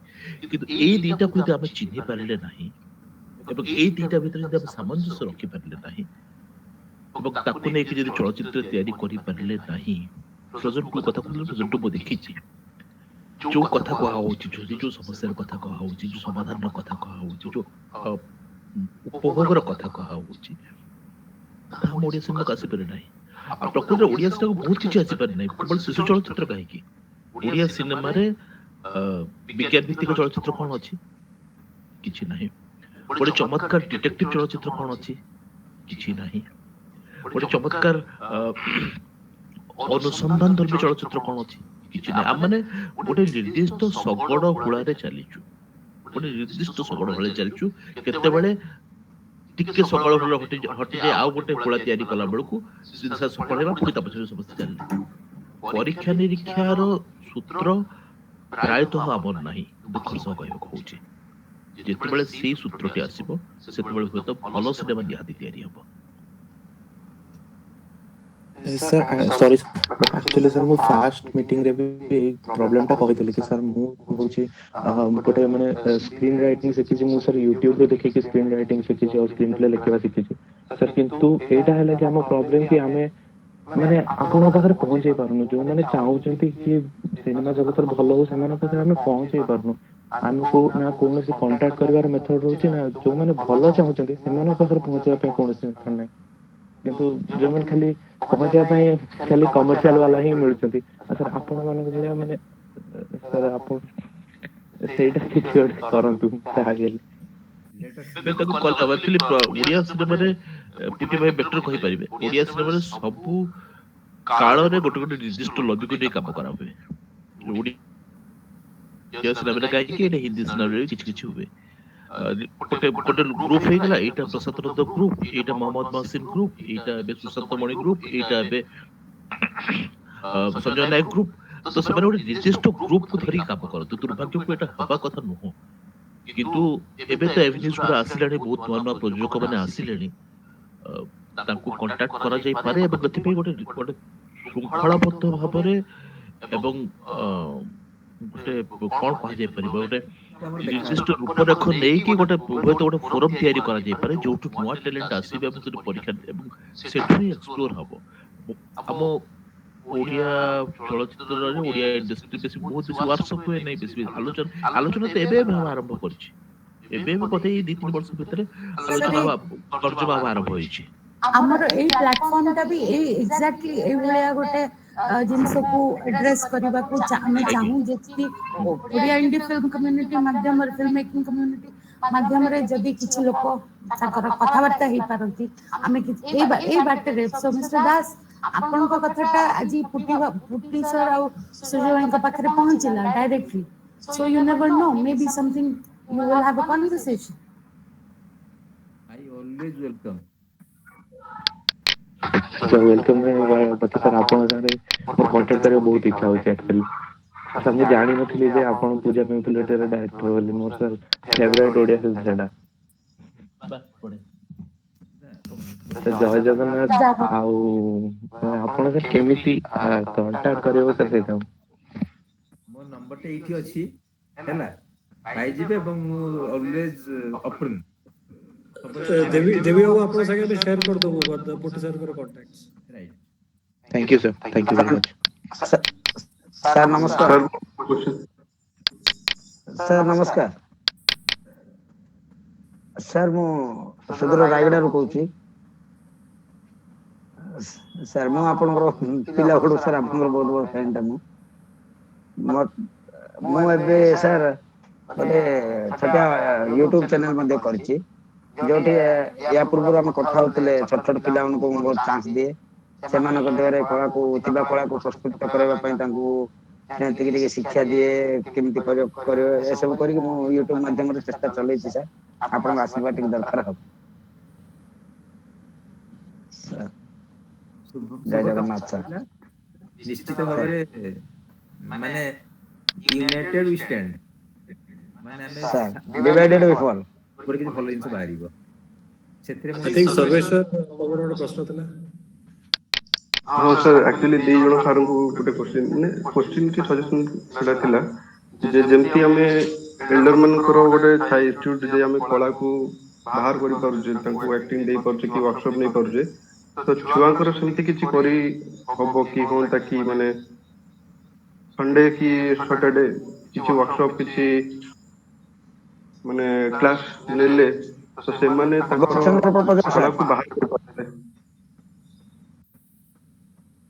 ଏ ବିଷୟରେ ମୁଁ ହଁ ଟିକେ ସାର୍ କହିବି ଆମେ କିଛି କରିଛୁ ବି ଆମେ ସୁଭାଷ ଦାସ କିଛି କରିଛନ୍ତି CYFD ପାଇଁ ଆଉ ଗୋଟେ ଅନୁଷ୍ଠାନ ଅଛି ସେ ୟୁନିସେଫ ରୁ କିଛି ଫଣ୍ଡିଂ ନେଇକି ବି କରିଛନ୍ତି ମୁଁ 10 ବର୍ଷ ପୂର୍ବରୁ ଯାହା କରିଥିଲି ତାପରେ କିଛି କରିନି କିନ୍ତୁ ୱାର୍କସପ୍ ଦରକାର ମୁଁ ତ ଜାଣିଛି ପୂଜା ପାଇଁ ଫ୍ଲୋରେ ଯୋଉ ଦିଟା ପିଲା ମୁଁ ସତ କଥା କହୁଛି 2003 ମସିହାରେ ତିଆରି ହେଇଥିଲା ଓଆକାରିଆ ସେଇ ଫିଲ୍ମ ମୁଁ ଏଡିଟର ଥିଲି ଏବଂ ସେଇ ଫିଲ୍ମ ଏଡିଟିଂ କଲା ବେଳେ ଡିସାଇଡ୍ କଲି ଝିଅଟା ଏତେ ସୁନ୍ଦର କରି ତାକୁ ନେଇକି କଣ କରିବି ସେ ଯୋଉ ଷ୍ଟୋରିଟା ନିଜେ ତିଆରି କଲି ଗୋଟେ ଛୋଟିଆ ଷ୍ଟୋରି ଥିଲା ତା ଉପରେ ଗୋଟେ 20 ମିନିଟ୍ ଟେଲିଫିଲ୍ମଟେ କରିଥିଲି ବହୁତ ବର୍ଷ ଆଗରୁ ତାକୁ ଏନଲାର୍ଜ କରିକି ମୁଁ ସେଇ ଅନୁସାରେ ତିଆରି କଲି ପୂଜା ପାଇଁ ଫୁଲଟିଏ। ଅନ୍ୟ ଗୋଟେ ଯୋଉ ଝିଅ ଥିଲା ମିକି, ସେ ତାକୁ 5-6 ବର୍ଷ, ତାକୁ ଖୋଜିବା ପାଇଁ ମୁଁ ପ୍ରାୟ 100-150 ଝିଅକୁ ଦେଖିଛି।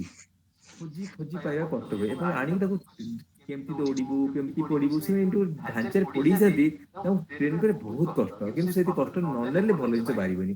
ଯୋଉଠି ଦେଖନ୍ତୁ ମାନେ ସେଇ ସଲାମ ବମ୍ବେ କୁହନ୍ତୁ ବା ଯାହା ଫିଲ୍ମ କହିବେ ଭଲ ଫିଲ୍ମ ହେଇଛି, ଏଇ ଯୋଉ ସ୍ଲାମଡଗ୍ ମିଲିୟନେୟାର, ସମସ୍ତେ ୱାର୍କସପ୍ ନକରି କେହି କରିନାହାନ୍ତି। ୱାର୍କସପ୍ ଦରକାର ଏବଂ ହଉଛି ବି, ଏବଂ ଆମେ ୱାର୍କସପ୍ ପାଇଁ ମୁଁ ପ୍ରସ୍ତୁତ, ନହେଲେ ହେଇପାରିବନି। ତା ପାଇଁ କିଛି ମାନେ ନିର୍ଦ୍ଦିଷ୍ଟ ଦରକାର, ଇନଷ୍ଟିଟ୍ୟୁଟ୍ ଦରକାର, ମାନେ ଯେମିତି ଆମେ ଖୋଜୁଛେ କିନ୍ତୁ ନିଜେ ହିଁ ସେଇଟା ଦଉଛେ, କିନ୍ତୁ ଗୋଟେ ନିର୍ଦ୍ଦିଷ୍ଟ ଇନଷ୍ଟିଟ୍ୟୁଟ୍ ରହିଲେ ହଁ ପିଲାମାନେ ସଟରଡେ କି ସଣ୍ଡେ ଯାଇକି କ୍ଲାସ୍ କଲେ ତ ସେମାନେ ବାହାରକୁ ଆସିଲେ, ଏତେ ଖୋଜିବାକୁ ବି ପଡ଼ିବନି କି ତାଙ୍କ ଭିତରେ ସେ ଯୋଉ ଛୁଆଳିଆଟା ସେଟା ବି ଯିବନି, ତ ସେଇଭଳିଆ କରିପାରିବା ଏବଂ ଚେଷ୍ଟା କରିବା ଗୋଟେ କଣ କରିବା। Thank you sir. ଆଉ କି ସାର୍ କିଛି ପଚାରିବାକୁ ଚାହୁଁଛନ୍ତି? ସାର୍ ମୁଁ କହିବାକୁ ଚାହୁଁଥିଲି, ଯଦି କେହି ଭଲ ସ୍କ୍ରିପ୍ଟ ରାଇଟର ଅଛନ୍ତି ସାର୍, ଆମକୁ ସ୍କ୍ରିପ୍ଟ ଦେଲେ ମଧ୍ୟ ଆମର ଚ୍ୟାନେଲରେ ଆମେ ମୌକା ପ୍ରଡ୍ୟୁସର ମୌକା ସବୁ ଖର୍ଚ୍ଚ କରିକି ଛୋଟ ଛୋଟ ପିଲାଙ୍କ ଫିଲ୍ମ ବନେଇବି ସାର୍। ଯଦି କାହା ପାଖରେ ଭଲ ସ୍କ୍ରିପ୍ଟ ଥିଲେ ଅନୁରୋଧ କରୁଛି ସାର୍, ଆପଣ ସଭାର ଗଣକୁ ସାହାଯ୍ୟ କରନ୍ତୁ। ନିଶ୍ଚୟ, ଯିଏ ଭଲ ରାଇଟର ଥିବେ ଆପଣଙ୍କୁ ଜଣେଇ ଦବୁ।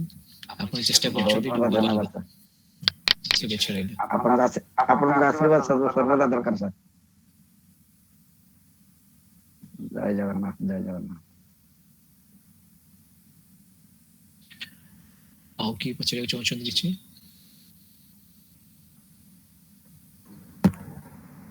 ତାହେଲେ ଆଜିର ଏଇ ଚର୍ଚ୍ଚା, ଏଇ ଆଲୋଚନା ଆଜି ପାଇଁ ଏଇଠି ରଖିବା। ଆମର ବିଶିଷ୍ଟ ଅତିଥି ମାନଙ୍କୁ ଆମ ତ ସମସ୍ତଙ୍କ ତରଫରୁ ବିଶେଷ ଧନ୍ୟବାଦ। ଆଶା କରେ ନେକ୍ସଟ ଆମର ଯୋଉ ଚର୍ଚ୍ଚାର ଶୃଙ୍ଖଳା ରହିଛି ଆପଣମାନେ ଯୋଗ ଦେବେ, ଆମକୁ ଗାଇଡ କରିବେ। ଓଭର ଟୁ ନଚିକେତା, ଆମେ ନେକ୍ସଟ କଣ କରିବାକୁ ଯାଉଛୁ ସେ ବିଷୟରେ ନଚିକେତା କିଛି କହିବେ। ମୁଁ ଖାଲି ଦୁଇ ଜଣ ଅତିଥି, ଆଜ୍ଞା ସାର୍ କୁହନ୍ତୁ।